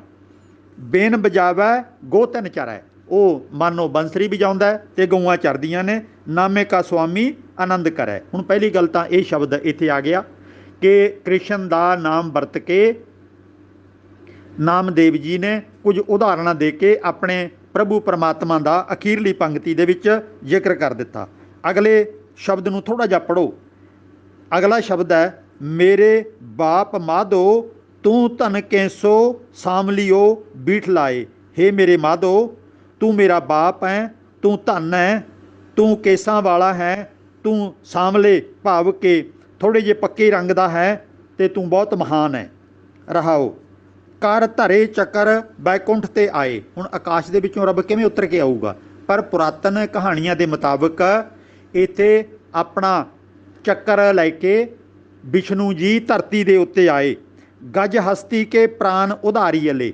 ਕਹਿੰਦੇ ਨੇ ਹਾਥੀ ਨੂੰ ਬਚਾ ਲਿਆ। ਦੁਸ਼ਾਸਨ ਕੀ ਸਭਾ ਦ੍ਰੋਪਤੀ ਅੰਬਰ ਲੇਤ ਉਭਾਰੀ ਅਰੇ। ਦੁਸ਼ਾਸਨ ਜਦੋਂ ਦ੍ਰੋਪਤੀ ਨੂੰ ਬੇਪਤ ਕਰ ਰਿਹਾ ਸੀ, ਉਦੋਂ ਕਹਿੰਦੇ ਨੇ ਆਕਾਸ਼ ਦੇ ਵਿੱਚੋਂ ਕ੍ਰਿਸ਼ਨ ਜੀ ਪ੍ਰਗਟ ਹੋਏ ਅਤੇ ਉੱਤੋਂ ਬੇਅੰਤ ਕੱਪੜਾ ਸੁੱਟ ਦਿੱਤਾ, ਉਹਦੀ ਇੱਜ਼ਤ ਬਚਾ ਲਈ। ਹੁਣ ਇਸ ਤਰ੍ਹਾਂ ਹੋ ਤਾਂ ਸਕਦਾ ਨਹੀਂ, ਪਰ ਉਦਾਹਰਣਾਂ ਨੇ ਜਿਹੜੀਆਂ ਪ੍ਰਚਲਿਤ ਨੇ ਸਮਾਜ ਦੇ ਵਿੱਚ। ਗੌਤਮ ਨਾਰ ਅਹਲਿਆ ਤਾਰੀ ਪਾਵਨ ਕੇਤਕ ਤਾਰੀ ਅਲੇ। ਕਹਿੰਦੇ ਗੌਤਮ ਦੀ ਪਤਨੀ ਪੱਥਰ ਬਣ ਗਈ ਸੀ, ਤੂੰ ਕਿਰਪਾ ਕਰਕੇ ਉਹਨੂੰ ਵੀ ਤਾਰ ਦਿੱਤਾ। ਹੋਰ ਪਤਾ ਨਹੀਂ ਕਿੰਨੇ ਲੋਕ ਤਾਰ ਦਿੱਤੇ। ਐਸਾ ਅਦਮ ਅਜਾਤ ਨਾਮ ਦਿਓ ਤੋ ਸਰਨਾਗਤ ਆਈ ਅਲੇ। ਹੁਣ ਇਹਨਾਂ ਸਾਰਿਆਂ ਦੀਆਂ ਉਦਾਹਰਣਾਂ ਦੇ ਕੇ ਨਾਮਦੇਵ ਜੀ ਕਹਿੰਦੇ ਨੇ ਮੈਂ ਵੀ ਇਹਨਾਂ ਵਰਗਾ ਬੇਅੰਤ ਪਾਪਾਂ ਵਾਲਾ ਇਨਸਾਨ ਹਾਂ। ਮੈਂ ਬਹੁਤ ਬੁਰੇ ਕੰਮ ਕੀਤੇ ਹੋਣਗੇ ਅਤੇ ਤੁਸੀਂ ਮੈਨੂੰ ਵੀ ਤਾਰ ਸਕਦੇ ਹੋ। ਮੈਂ ਤੁਹਾਡੀ ਸ਼ਰਨ 'ਚ ਆਇਆ। ਹੁਣ ਆਖਰੀ ਸ਼ਰਨ ਕਿਹਦੀ ਚਾਹੁੰਦੇ ਨੇ? ਇਹ ਜਿਹੜਾ ਸ਼ਬਦ ਹੈ ਇਸੇ ਥਾਂ 'ਤੇ ਇਹ ਸਾਰੇ ਸ਼ਬਦ 988 ਪੰਨੇ 'ਤੇ ਨੇ। ਕਦੇ ਸਾਰਿਆਂ ਨੂੰ ਜੋੜ ਕੇ ਪੜ੍ਹ ਲਿਓ। ਇੱਕ ਇੱਕ ਪੰਕਤੀ ਇੱਕ ਇੱਕ ਸ਼ਬਦ ਨੂੰ ਲੈ ਲਓਗੇ ਤਾਂ ਪੂਰੀ ਗੱਲ ਕਲੀਅਰ ਨਹੀਂ ਹੋਵੇਗੀ। ਇਹ ਅਗਲਾ ਸ਼ਬਦ ਲੈ ਲਿਓ ਜਿਹਦੇ ਵਿੱਚ ਨਾਮਦੇਵ ਜੀ ਰੱਬ ਦੇ ਸਰੂਪ ਨੂੰ ਸਾਡੇ ਸਾਹਮਣੇ ਰੱਖਦੇ ਨੇ। ਕੀ ਕਹਿੰਦੇ ਨੇ? ਸਭੈ ਘਟ ਰਾਮ ਬੋਲੈ ਰਾਮਾ ਬੋਲੈ। ਹਰ ਘਟ ਦੇ ਵਿੱਚ, ਹਰ ਜ਼ਰੇ ਦੇ ਵਿੱਚ ਰੱਬ ਦਾ ਰੂਪ ਹੈ, ਉਹਦੀ ਸੱਤਿਆ ਹੈ। ਰਾਮ ਬਿਨਾਂ ਕੋ ਬੋਲੈ ਰੇ। ਰੱਬ ਤੋਂ ਬਿਨਾਂ ਕੌਣ ਬੋਲਦਾ ਹੈ? ਭਾਵ ਕਿ ਉਹਦਾ ਨਿਯਮ, ਉਹਦਾ ਕਾਨੂੰਨ ਹਰ ਥਾਂ 'ਤੇ ਹਰ ਜੀਵ ਦੇ ਵਿੱਚ ਮੌਜੂਦ ਹੈ। ਉਹਦੇ ਨਿਯਮ ਤੋਂ ਬਿਨਾਂ ਕੋਈ ਜੀਵਤ ਰਹਿ ਨਹੀਂ ਸਕਦਾ, ਕੋਈ ਵੀ ਕੰਮ ਕਰ ਨਹੀਂ ਸਕਦਾ। ਸਾਰੀ ਸ੍ਰਿਸ਼ਟੀ ਉਹਦੇ ਨਿਯਮ ਦੇ ਵਿੱਚ ਚੱਲ ਰਹੀ ਹੈ। ਰਹਾਓ ਏਕਲ ਮਾਟੀ ਕੁੰਚਰ ਚੀਟੀ। ਇੱਕੋ ਹੀ ਮਿੱਟੀ ਤੋਂ ਕੀੜੀ ਤੋਂ ਹਾਥੀ ਤੱਕ ਸਾਰੇ ਜੀਵ ਬਣੇ ਹੋਏ ਨੇ। ਏਕਲ ਮਾਟੀ ਕੁੰਚਰ ਚੀਟੀ ਭਾਂਜਨ ਹੈ ਬਹੁ ਨਾਨਾ ਰੇ। ਤਰ੍ਹਾਂ ਤਰ੍ਹਾਂ ਦੇ ਭਾਂਡੇ ਮਾਨੋ ਉਸ ਨਿਯਮ ਦੇ ਵਿੱਚ ਘੜੇ ਜਾ ਚੁੱਕੇ ਨੇ। ਅਸਥਾਵਰ ਜੰਗਮ ਕੀਟ ਪਤੰਗਮ ਘਟ ਘਟ ਰਾਮ ਸਮਾਨਾ ਰੇ। ਇੱਥੇ ਤਾਂ ਹਾਥੀ, ਘੋੜੇ, ਪਸ਼ੂ, ਪੰਛੀ, ਸਾਰੇ ਜੀਵ ਜੰਤੂ ਉਸੇ ਨਿਯਮ ਦੇ ਨਾਲ, ਨਿੱਕੇ ਤੋਂ ਨਿੱਕੇ ਪਤੰਗੇ ਵੀ, ਉਹ ਵੀ ਉਸ ਨਿਯਮ ਦੇ ਵਿੱਚ ਬਣੇ ਹੋਏ ਨੇ। ਸਾਰਿਆਂ ਦੇ ਅੰਦਰ ਕੁਦਰਤ ਦਾ ਨਿਯਮ ਕੰਮ ਕਰਦਾ ਹੈ। ਏਕਲ ਚਿੰਤਾ ਰਾਖ ਅਨੰਤਾ। ਅਸੀਂ ਤਾਂ ਇੱਕ ਨੂੰ ਮੰਨਣ ਵਾਲੇ ਹਾਂ, ਇੱਕ ਨੂੰ ਯਾਦ ਕਰਦੇ ਹਾਂ ਅਤੇ ਉਹ ਤੋਂ ਬਿਨਾਂ ਅਸੀਂ ਕਿਸੇ ਨੂੰ ਨਹੀਂ ਮੰਨਦੇ। ਏਕਲ ਚਿੰਤਾ ਰਾਖ ਅਨੰਤਾ ਔਰ ਤਜੋ ਸਭ ਆਸਾਰੇ। ਇੱਥੇ ਕਲੀਅਰ ਹੁੰਦੀ ਜਾ ਰਹੀ ਹੈ ਗੱਲ। ਹੋਰ ਕਿਸੇ 'ਤੇ ਭਰੋਸਾ ਨਾ ਰੱਖੋ। ਪਰਣਵਾ ਨਾਮਾ ਭਏ ਨਿਕਾਮਾ ਕੋ ਠਾਕੁਰ ਕੋ ਦਾਸਾਰੇ। ਨਾਮਦੇਵ ਜੀ ਪ੍ਰਣਾਮ ਕਰਦੇ ਨੇ, ਨਿਸ਼ਕਾਮਤਾ ਦੇ ਨਾਲ ਉਹਨੂੰ ਯਾਦ ਕਰਦੇ ਨੇ। ਠਾਕੁਰ ਅਤੇ ਉਹਦਾ ਦਾਸ ਇੱਕੋ ਰੂਪ ਨੇ, ਕੋਈ ਫਰਕ ਨਹੀਂ ਹੈ। ਇਹ ਪਹਿਲਾ ਜਿਹੜਾ ਸ਼ਬਦ ਹੈ ਉਹਨੂੰ ਗਲਤ ਅਰਥ ਕਰਕੇ ਬਹੁਤ ਲੋਕਾਂ ਨੇ ਸਾਡੇ ਮਨਾਂ 'ਚ ਪਾ ਦਿੱਤਾ ਹੈ ਕਿ ਦੇਖੋ ਜੀ ਨਾਮਦੇਵ ਤਾਂ ਕ੍ਰਿਸ਼ਨ ਦੇ ਭਗਤ ਹੋ ਗਏ, ਉਹ ਤਾਂ ਧੰਨ ਧੰਨ ਉਹ ਰਾਮਬੇਨ ਬਾਜਿਆ ਕਹਿੰਦੇ ਨੇ। ਇਹਨਾਂ ਗੱਲਾਂ ਤੋਂ ਬਚਣ ਵਾਸਤੇ ਸਾਰੇ ਸ਼ਬਦ ਜਿਹੜੇ ਇੱਕ ਥਾਂ 'ਤੇ ਦਿੱਤੇ ਹੋਏ ਨੇ ਉਹਨਾਂ ਨੂੰ ਪੜ੍ਹੀਏ। ਅਤੇ ਇੱਕ ਗੱਲ ਜਿਹੜੀ ਯਾਦ ਰੱਖੀਏ ਕਿ ਅਸੀਂ ਇੱਕੋ ਨੂੰ ਮੰਨਣ ਵਾਲੇ ਹਾਂ। ਇੱਕੋ ਹੈ ਕਾਦਰ ਅਤੇ ਕੁਦਰਤ ਦੇ ਵਿੱਚ ਜਿਹੜਾ ਆਪ ਸਮਾਇਆ ਹੋਇਆ, ਅਸੀਂ ਉਸ ਇੱਕ ਨੂੰ ਮੰਨਣ ਵਾਲੇ ਹਾਂ। ਕ੍ਰਿਸ਼ਨ, ਬ੍ਰਹਮਾ, ਵਿਸ਼ਨ, ਰਾਮ ਜਾਂ ਕੋਈ ਹੋਰ ਪੱਥਰ ਦਾ ਰੱਬ ਅਤੇ ਹੋਰ ਮੜੀਆਂ ਕਬਰਾਂ ਜਾਂ ਕੋਈ ਮਨੁੱਖ ਦੇ ਵਿੱਚ ਆਹ ਫਲਾਣੇ ਦੇਵਤੇ ਦੀ ਰੂਹ ਪ੍ਰਵੇਸ਼ ਕਰ ਗਈ, ਇਹਨਾਂ ਗੱਲਾਂ ਨੂੰ ਗੁਰਬਾਣੀ ਨਹੀਂ ਮੰਨਦੀ। ਅਸੀਂ ਆਪ ਰੱਬ ਦਾ ਰੂਪ ਹਾਂ। ਤੂੰ ਮੇਰਾ ਪਿਤਾ, ਤੂੰ ਹੈ ਮੇਰਾ ਮਾਤਾ, ਤੂੰ ਮੇਰਾ ਬੰਧਪ, ਤੂੰ ਮੇਰਾ ਭਰਾਤਾ, ਤੂੰ ਮੇਰਾ ਰਾਖਾ, ਸਭਨੀ ਥਾਈ ਤਾਉ ਭੌਕਿਓਹਾ ਕਾੜਾ ਜੀਓ। ਇਹੋ ਜਿਹੇ ਗੁਰਬਾਣੀ 'ਚ ਪ੍ਰਮਾਣ ਬੇਅੰਤ ਨੇ। ਇਹ ਸਾਨੂੰ ਭੁਲਾ ਦਿੱਤੇ ਜਾਂਦੇ ਨੇ ਪੁਜਾਰੀ ਤਬਕੇ ਵੱਲੋਂ, ਅਤੇ ਕਿਸੇ ਦੇਵੀ ਦੇਵਤੇ ਦਾ ਨਾਮ ਲੈ ਕੇ ਉਹਦੇ 'ਤੇ ਜ਼ੋਰ ਲਾ ਦਿੱਤਾ ਜਾਂਦਾ। ਅਸੀਂ ਇਸ ਕਰਕੇ ਭਟਕ ਜਾਂਦੇ ਹਾਂ। ਸੋ ਧਿਆਨ ਰੱਖਣਾ, ਅਸੀਂ ਸਾਹਿਬ ਮੇਰਾ ਏਕੋ ਹੈ, ਏਕੋ ਹੈ ਭਾਈ ਏਕੋ ਹੈ। ਸਵਾਲ ਨੰਬਰ 298 ਭਾਈ ਕੁਲਬੀਰ ਸਿੰਘ ਫੱਗੂ ਸਿਰਸਾ ਤੋਂ ਸਵਾਲ ਕਰਦੇ ਨੇ ਕਿ ਯੋਗੀ ਧਿਆਨ ਲਾਉਂਦੇ ਹਨ, ਰਿੱਧੀਆਂ ਸਿੱਧੀਆਂ ਬਾਰੇ ਸੁਣਦੇ ਆ ਰਹੇ ਹਾਂ। ਧਿਆਨ ਅਤੇ ਰਿੱਧੀਆਂ ਸਿੱਧੀਆਂ ਇਹ ਕੀ ਹਨ? ਇੱਥੇ ਧਿਆਨ ਰਵੇ, ਆਪਾਂ ਰੋਜ਼ਾਨਾ ਹੀ ਗੱਲਾਂ ਬਾਤਾਂ ਦੇ ਵਿੱਚ ਇਹ ਸ਼ਬਦ ਵਰਤਦੇ ਹਾਂ ਕਿ ਭਾਈ ਮੇਰੀ ਗੱਲ ਧਿਆਨ ਨਾਲ ਸੁਣ ਲੈ, ਇੱਧਰ ਧਿਆਨ ਦੇਵੀਂ, ਧਿਆਨ ਹੋਰ ਪਾਸੇ ਨਾ ਕਰ ਲਵੀਂ, ਕਿਤੇ ਦੇਖੀ ਧੋਖਾ ਨਾ ਖਾ ਜਾਵੀਂ, ਧਿਆਨ ਨਾਲ ਕੰਮ ਕਰੀ। ਸਾਵਧਾਨੀ, ਧਿਆਨ ਰੱਖਣਾ, ਅਕਲਮੰਦ ਹੋਣਾ, ਸਿਆਣੇ ਬਣਨਾ, ਇਹ ਸਾਡੀ ਜ਼ਿੰਦਗੀ ਦਾ ਮਹੱਤਵਪੂਰਨ ਹਿੱਸਾ ਹੈ। ਇਸੇ ਕਰਕੇ ਗੁਰੂ ਸਾਹਿਬ ਨੇ ਸਾਨੂੰ ਗੁਰਬਾਣੀ ਦੇ ਰਾਹੀਂ ਧਿਆਨ ਦੇ ਨਾਲ ਪੜ੍ਹਨਾ, ਧਿਆਨ ਦੇ ਨਾਲ ਕੰਮ ਕਰਨਾ, ਧਿਆਨ ਦੇ ਨਾਲ ਜਿਉਣਾ ਅਤੇ ਹਰ ਕੰਮ ਅਕਲਬੰਦੀ ਨਾਲ, ਧਿਆਨ ਦੇ ਨਾਲ, ਇਕਾਗਰਤਾ ਦੇ ਨਾਲ, ਸਾਵਧਾਨੀ ਨਾਲ ਕਰਨਾ। ਇਹ ਭਾਵਨਾ ਹੈ ਇਹਨਾਂ ਸ਼ਬਦਾਂ ਦੀ, ਗੁਰਬਾਣੀ ਦੀ, ਕਿ ਧਿਆਨ ਕੀ ਹੈ। ਜਿਹੜੇ ਯੋਗੀ ਵਗੈਰਾ ਧਿਆਨ ਦੀਆਂ ਗੱਲਾਂ ਕਰਦੇ ਨੇ ਉਹ ਤਾਂ ਅੱਖਾਂ ਮੀਟ ਕੇ ਬੇਵਕੂਫ ਬਣਦੇ ਨੇ ਅਤੇ ਬੇਵਕੂਫ ਲੋਕਾਂ ਨੂੰ ਬਣਾਉਂਦੇ ਨੇ। ਜੇ ਅੱਖਾਂ ਮੀਟ ਕੇ ਧਿਆਨ ਜੋੜ ਕੇ ਕੁਝ ਹੋਣਾ ਹੁੰਦਾ ਤਾਂ ਅੱਜ ਤੱਕ ਭਾਰਤ ਇੰਨਾ ਪਛੜਿਆ ਨਾ ਹੁੰਦਾ, ਅੱਜ ਤੱਕ ਸਿੱਖ ਇੰਨੇ ਪਛੜੇ ਨਾ ਹੁੰਦੇ ਜੇ ਇਹ ਧਿਆਨ ਦੇ ਨਾਲ ਸਾਰਾ ਕੁਝ ਹੁੰਦਾ। ਕਿਉਂਕਿ ਸਾਡੇ ਦੇ ਵਿੱਚ ਵੀ ਬਹੁਤ ਸਾਰੇ ਧਿਆਨ ਜੋੜਨ ਵਾਲੇ ਸਾਧ ਸੰਤ ਬਾਬੇ ਬਹੁਤ ਨੇ, ਗੁਰਦੁਆਰਿਆਂ ਦੇ ਵਿੱਚ ਵੀ ਧਿਆਨ ਜੁੜਵਾਇਆ ਜਾ ਰਿਹਾ, ਪਰ ਅਸੀਂ ਹੋਰ ਮੂਰਖ ਬਣਦੇ ਜਾ ਰਹੇ ਹਾਂ। ਕੋਈ ਵਿਗਿਆਨਕ ਕਾਢ ਸਿੱਖਾਂ ਨੇ ਨਹੀਂ ਕੱਢੀ, ਆਪਣੇ ਧਰਮ ਦੇ ਅਸੂਲਾਂ ਨੂੰ ਲੋਕਾਂ ਤੱਕ ਚੰਗੀ ਤਰ੍ਹਾਂ ਸਿਆਣਿਆਂ ਬੰਦਿਆਂ ਵਾਂਗ ਨਹੀਂ ਪਹੁੰਚਾਇਆ, ਸਕੂਲ ਕਾਲਜ ਉਹਨੇ ਨਹੀਂ ਖੋਲ੍ਹੇ, ਅਤੇ ਇਸੇ ਤਰ੍ਹਾਂ ਰਾਜਨੀਤੀ ਦੇ ਵਿੱਚ ਅਸੀਂ ਧੋਖੇ ਖਾ ਗਏ, ਪਛੜ ਗਏ। ਜੇ ਸਾਡਾ ਧਿਆਨ ਚੰਗਾ ਹੁੰਦਾ, ਭਾਵ ਕਿ ਜੇ ਸਾਡੇ ਕੋਲੇ ਅਕਲ ਚੰਗੀ ਹੁੰਦੀ ਤਾਂ ਅਸੀਂ ਕਾਮਯਾਬ ਇਨਸਾਨ ਬਣ ਸਕਦੇ ਸੀ। ਫੇਲ ਹੋਣ ਦਾ ਕਾਰਨ ਹੀ ਇਹੀ ਹੈ ਕਿ ਅਸੀਂ ਧਿਆਨ ਨਹੀਂ ਦਿੱਤਾ, ਕੇਵਲ ਅੱਖਾਂ ਮੀਟ ਲਈਆਂ, ਕੋਈ ਸ਼ਬਦ ਲੈ ਕੇ ਰੱਟਾ ਲਾਉਣਾ ਸ਼ੁਰੂ ਕਰ ਦਿੱਤਾ। ਤੁਸੀਂ ਸੋਚ ਕੇ ਵੇਖੋ, ਜੇ ਸਾਡੇ ਬੱਚੇ ਸਕੂਲਾਂ 'ਚ ਕਾਲਜਾਂ 'ਚ ਪੜ੍ਹਦੇ ਹੋਏ ਇੱਕੋ ਕਿਤਾਬ ਨੂੰ ਜਾਂ ਇੱਕੋ ਕਿਸੇ ਸਿਲੇਬਸ ਦੇ ਸ਼ਬਦ ਨੂੰ, ਚੈਪਟਰ ਨੂੰ ਉਹ ਬਾਰ-ਬਾਰ ਰਟੀ ਜਾਣ ਅਤੇ ਕੀ ਉਹ ਅਗਲੀ ਜਮਾਤ ਦੇ ਵਿੱਚ ਚੜ੍ਹ ਜਾਣਗੇ? ਕਦੀ ਵੀ ਨਹੀਂ। ਚਲੋ ਕਿਤਾਬਾਂ ਨੂੰ ਰੱਟਾ ਲਾ ਕੇ ਪਾਸ ਹੋ ਗਏ, ਜੇ ਉਹ ਜ਼ਿੰਦਗੀ ਦੇ ਵਿੱਚ ਉਹ ਕੰਮ ਕੋਈ ਨਾ ਕਰਨ ਫਿਰ ਆਪਾਂ ਇਹੀ ਆਖਾਂਗੇ ਨਾ, ਕੀ ਪੜ੍ਹਿਆ ਤੂੰ, ਐਵੇਂ ਟੱਕਰਾਂ ਮਾਰੀਆਂ, ਸਮਾਂ ਬਰਬਾਦ ਕੀਤਾ ਅਤੇ ਪ੍ਰਾਪਤੀ ਤਾਂ ਕੋਈ ਵੀ ਨਹੀਂ ਹੋਈ। ਨਾ ਤੂੰ ਡਾਕਟਰ ਬਣਿਆ, ਨਾ ਇੰਜੀਨੀਅਰ ਬਣਿਆ, ਨਾ ਕੋਈ ਹੋਰ ਕੰਮ ਕਰਨ ਜੋਗਾ ਹੋਇਆ, ਕੇਵਲ ਤੂੰ ਸਮਾਂ ਬਰਬਾਦ ਕੀਤਾ। ਸੋ ਪਿਆਰਿਓ, ਧਿਆਨ ਹੈ ਸਿਆਣਪ, ਅਕਲ, ਇਕਾਗਰਤਾ ਦੇ ਨਾਲ ਗੱਲ ਨੂੰ ਸਿੱਖਣਾ, ਸਮਝਣਾ ਅਤੇ ਉਦੋਂ ਬਾਅਦ ਕੰਮ ਕਰਨਾ। ਅਤੇ ਅਗਲੀ ਗੱਲ, ਆ ਰਿੱਧੀਆਂ ਸਿੱਧੀਆਂ ਜਿਹੜੀਆਂ ਕਿ ਯੋਗੀਆਂ ਬਾਰੇ ਪ੍ਰਚਾਰਿਆ ਗਿਆ, ਬਹੁਤ ਸਾਧ ਸੰਤਾਂ ਨੇ ਵੀ ਆਪਣੇ ਨਾਮ ਨਾਲ ਜੋੜੀਆਂ ਨੇ, ਅਤੇ ਇਹਨਾਂ ਨੇ ਝੂਠੀਆਂ ਕਹਾਣੀਆਂ ਗੁਰੂ ਸਾਹਿਬ ਦੇ ਨਾਲ ਵੀ ਜੋੜ ਦਿੱਤੀਆਂ ਨੇ। ਅਤੇ ਇਹਦੇ ਬਾਰੇ ਜਿਹੜਾ ਤੁਸੀਂ ਰਿੱਧੀਆਂ ਸਿੱਧੀਆਂ ਬਾਰੇ ਗੱਲ ਕੀਤੀ ਹੈ, ਚੌਥੇ ਪਾਤਸ਼ਾਹ ਗੁਰੂ ਰਾਮਦਾਸ ਜੀ 168 ਪੰਨੇ ਦੇ ਉੱਤੇ ਬਹੁਤ ਕਮਾਲ ਦੀ ਸਿੱਖਿਆ ਸਾਨੂੰ ਦੇ ਰਹੇ ਨੇ। ਭਾਈ ਮਤ ਕੋਈ ਜਾਣੋ, ਕਿਸੀ ਕਾ ਕਿਛ ਹਾਥ ਹੈ, ਸਭ ਕਰੇ ਕਰਾਇਆ। ਮਤ ਕੋਈ ਇਹ ਸਮਝ ਲਵੇ ਕਿ ਕੋਈ ਵਿਅਕਤੀ ਤੁਹਾਡੇ ਕੰਮ ਸੰਵਾਰ ਦੇਵੇਗਾ ਕਰਾਮਾਤਾਂ ਦੇ ਨਾਲ, ਜਾਦੂਗਰੀ ਦੇ ਨਾਲ, ਨਹੀਂ ਹੋ ਸਕੇਗਾ। ਇਹ ਤਾਂ ਨਿਰੰਕਾਰ ਦੇ ਨਿਯਮ ਦੇ ਵਿੱਚ ਹੋਣਾ ਹੈ, ਕਾਦਰ ਦੀ, ਕੁਦਰਤ ਦੇ ਜਿਹੜੇ ਨਿਯਮ ਨੇ ਉਹਦੇ ਮੁਤਾਬਕ ਹੋਣਾ ਹੈ ਜਿਹੜਾ ਕੁ ਹੋਣਾ ਹੈ। ਜਰਾ ਮਰਾ, ਜਰਾ ਮੈਨੇ ਬੁਢਾਪਾ, ਮਰਾ ਮੌਤ, ਸਿਰਤ, ਆ ਸਰਾਪ ਵਗੈਰਾ, ਨਜ਼ਰ ਲੱਗ ਜਾਣੀ, ਇਹ ਸਭ ਕੀ ਹੈ? ਇਹ ਇੱਕ ਨਿਯਮ ਦੇ ਵਿੱਚ ਹੁੰਦਾ ਹੈ। ਅਸੀਂ ਡਰੇ ਹੋਏ ਹਾਂ, ਘਬਰਾਏ ਹੋਏ ਹਾਂ, ਜਦੋਂ ਹੋਰ ਕੁਝ ਨਹੀਂ ਹੁੰਦਾ ਨਾ, ਉਦੋਂ ਕਹਿੰਦੇ ਨੇ ਕਿਸੇ ਨੇ ਨਜ਼ਰ ਲਾਤੀ, ਕਿਸੇ ਨੇ ਸਰਾਪ ਦੇ ਦਿੱਤਾ, ਕਿਸੇ ਨੇ ਛਿੱਕ ਮਾਰ ਦਿੱਤੀ। ਇਹ ਡਰਪੋਕ ਲੋਕਾਂ ਦੀਆਂ ਗੱਲਾਂ ਨੇ ਜਾਂ ਫਿਰ ਨਾ ਸਮਝ ਲੋਕਾਂ ਦੇ ਕੰਮ ਨੇ। ਉਹ ਇਹੋ ਜਿਹੀਆਂ ਗੱਲਾਂ ਕਰਦੇ ਨੇ। ਸਿਆਣੇ ਬੰਦੇ ਕਿਸੇ ਛਿੱਕਾਂ ਦਾ ਤੇ ਸਰਾਪਾਂ ਦਾ ਕਦੀ ਵੀ ਡਰ ਆਪਣੇ ਮਨ 'ਚ ਨਹੀਂ ਹੋਣ ਦਿੰਦੇ। ਗੁਰੂ ਸਾਹਿਬ ਤਾਂ ਕਹੇ ਨੇ, ਜਰਾ ਮਰਾ ਤਾਪ ਸਿਰਤ ਸਾਪ ਸਭ ਹਰ ਕੈ ਵਸ ਹੈ, ਕੋਈ ਲਾਗ ਨਾ ਸਕੈ ਬਿਨ ਹਰ ਕਾ ਲਾਇਆ। ਜਿਹੜੇ ਇਹ ਨਿਯਮ ਨੇ ਸਾਰੇ ਕੁਦਰਤ ਦੇ ਹੱਥ ਵਸ ਨੇ। ਐਸਾ ਹਰ ਨਾਮ ਮਨ ਚਿੱਤ ਨਿਤ ਧਿਆਵੋ, ਜਨ ਨਾਨਕ ਜੋ ਅੰਤੀ ਅਵਸਰ ਲਏ ਚੜਾਇਆ। ਉਹ ਭਾਈ ਗੁਰਬਾਣੀ ਨੂੰ ਪੜ੍ਹੋ, ਸਮਝੋ। ਜਿਹੜਾ ਉਹ ਕੁਦਰਤ ਦਾ ਨਿਯਮ ਹੈ ਉਹਨੂੰ ਆਪਣੇ ਹਿਰਦੇ 'ਚ ਵਸਾਓ। ਉਹ ਗੁਰਬਾਣੀ 'ਚ ਕੁਦਰਤ ਦੇ ਨਿਯਮ ਹੀ ਸਮਝਾਏ ਗਏ ਨੇ ਤੇ ਇਹਨਾਂ ਨੂੰ ਸਮਝ ਕੇ ਇਹਨਾਂ ਸਾਰੇ ਵਹਿਮਾਂ ਭਰਮਾਂ ਤੋਂ ਉੱਪਰ ਉੱਠੋ। ਜਰਾ ਕਿ ਇੱਕ ਗੱਲ ਹੋਰ ਧਿਆਨ ਰੱਖੋ, ਜੇ ਕਿਤੇ ਕਰਾਮਾਤਾਂ ਹੁੰਦੀਆਂ ਤੇ ਗੁਰੂ ਸਾਹਿਬ ਨੂੰ ਕਰਾਮਾਤਾਂ ਦੀ ਵਰਤੋਂ ਕਰਨ ਤੋਂ ਸੰਕੋਚ ਕਿਉਂ ਸੀ? ਉਹਨਾਂ ਨੇ ਇੰਨੀਆਂ ਮੁਸੀਬਤਾਂ ਝੱਲੀਆਂ, ਜੰਗ ਯੁੱਧ ਲੜੇ, ਪਰਿਵਾਰ ਸ਼ਹੀਦ ਹੋ ਗਏ, ਖੁਦ ਵੀ ਸ਼ਹੀਦੀਆਂ ਹੋ ਗਈਆਂ। ਫਿਰ ਕਰਾਮਾਤ ਵਰਤ ਕੇ ਗੁਰੂ ਅਰਜਨ ਸਾਹਿਬ ਨੇ, ਗੁਰੂ ਤੇਗ ਬਹਾਦਰ ਸਾਹਿਬ ਨੇ ਜਾਂ ਗੁਰੂ 10ਵੇਂ ਪਾਤਸ਼ਾਹ ਨੇ ਦੁਸ਼ਮਣਾਂ ਨੂੰ ਖਤਮ ਕਿਉਂ ਨਾ ਕਰ ਦਿੱਤਾ ਕਰਾਮਾਤ ਦੇ ਨਾਲ? ਪਰ ਨਹੀਂ ਹੋਇਆ ਇਸ ਤਰ੍ਹਾਂ। ਕਰਾਮਾਤ ਨਹੀਂ ਹੁੰਦੀ, ਇਹਨੂੰ ਆਪਣੇ ਦਿਮਾਗ 'ਚੋਂ ਕੱਢ ਦਿਓ।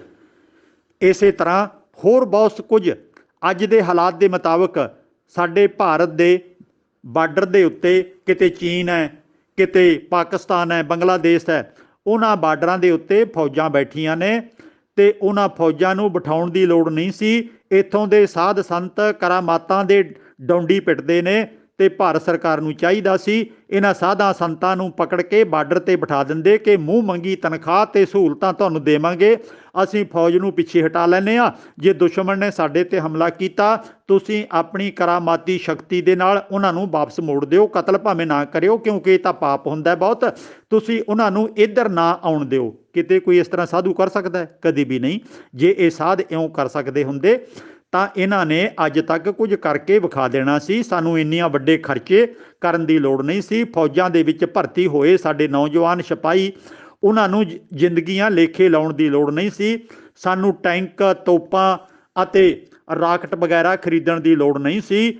ਅਤੇ ਹੋਰ ਜਿਹੜਾ ਕੁਝ ਆਪਣੇ ਦੇਸ਼ ਦੀ ਰਾਖੀ ਵਾਸਤੇ ਵਰਤੋਂ ਕਰਨੀ ਭਾਰਤ ਸਰਕਾਰ ਨੂੰ ਜਾਂ ਬਾਕੀ ਦੇਸ਼ਾਂ ਨੂੰ ਪੈ ਰਹੀ ਹੈ, ਫਿਰ ਇਹਦੀ ਲੋੜ ਨਹੀਂ ਸੀ। ਸਾਧੂ ਬਾਬਿਆਂ ਨੂੰ ਕਹਿ ਦਿੰਦੇ ਕਿ ਬਾਬਾ ਜੀ ਕਰਾਮਾਤ ਦੇ ਨਾਲ ਆਪਣੇ ਦੇਸ਼ ਦੇ ਲੋਕਾਂ ਦੀ ਰਾਖੀ ਕਰੋ ਜੀ। ਇਹ ਸਾਰਾ ਕੁਝ ਪਿਆਰਿਓ ਨਹੀਂ ਹੋ ਸਕਦਾ।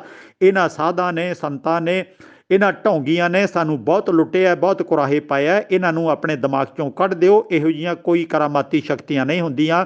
ਕਰਾਮਾਤਾਂ ਨੇ ਵਿਗਿਆਨ ਨੇ ਕੱਢ ਕੇ ਵਿਖਾਈਆਂ ਨੇ, ਪਰ ਕੋਈ ਵਿਗਿਆਨੀ ਆਪਣੀ ਗੱਲ ਨੂੰ ਕਰਾਮਾਤ ਨਹੀਂ ਕਹਿੰਦਾ।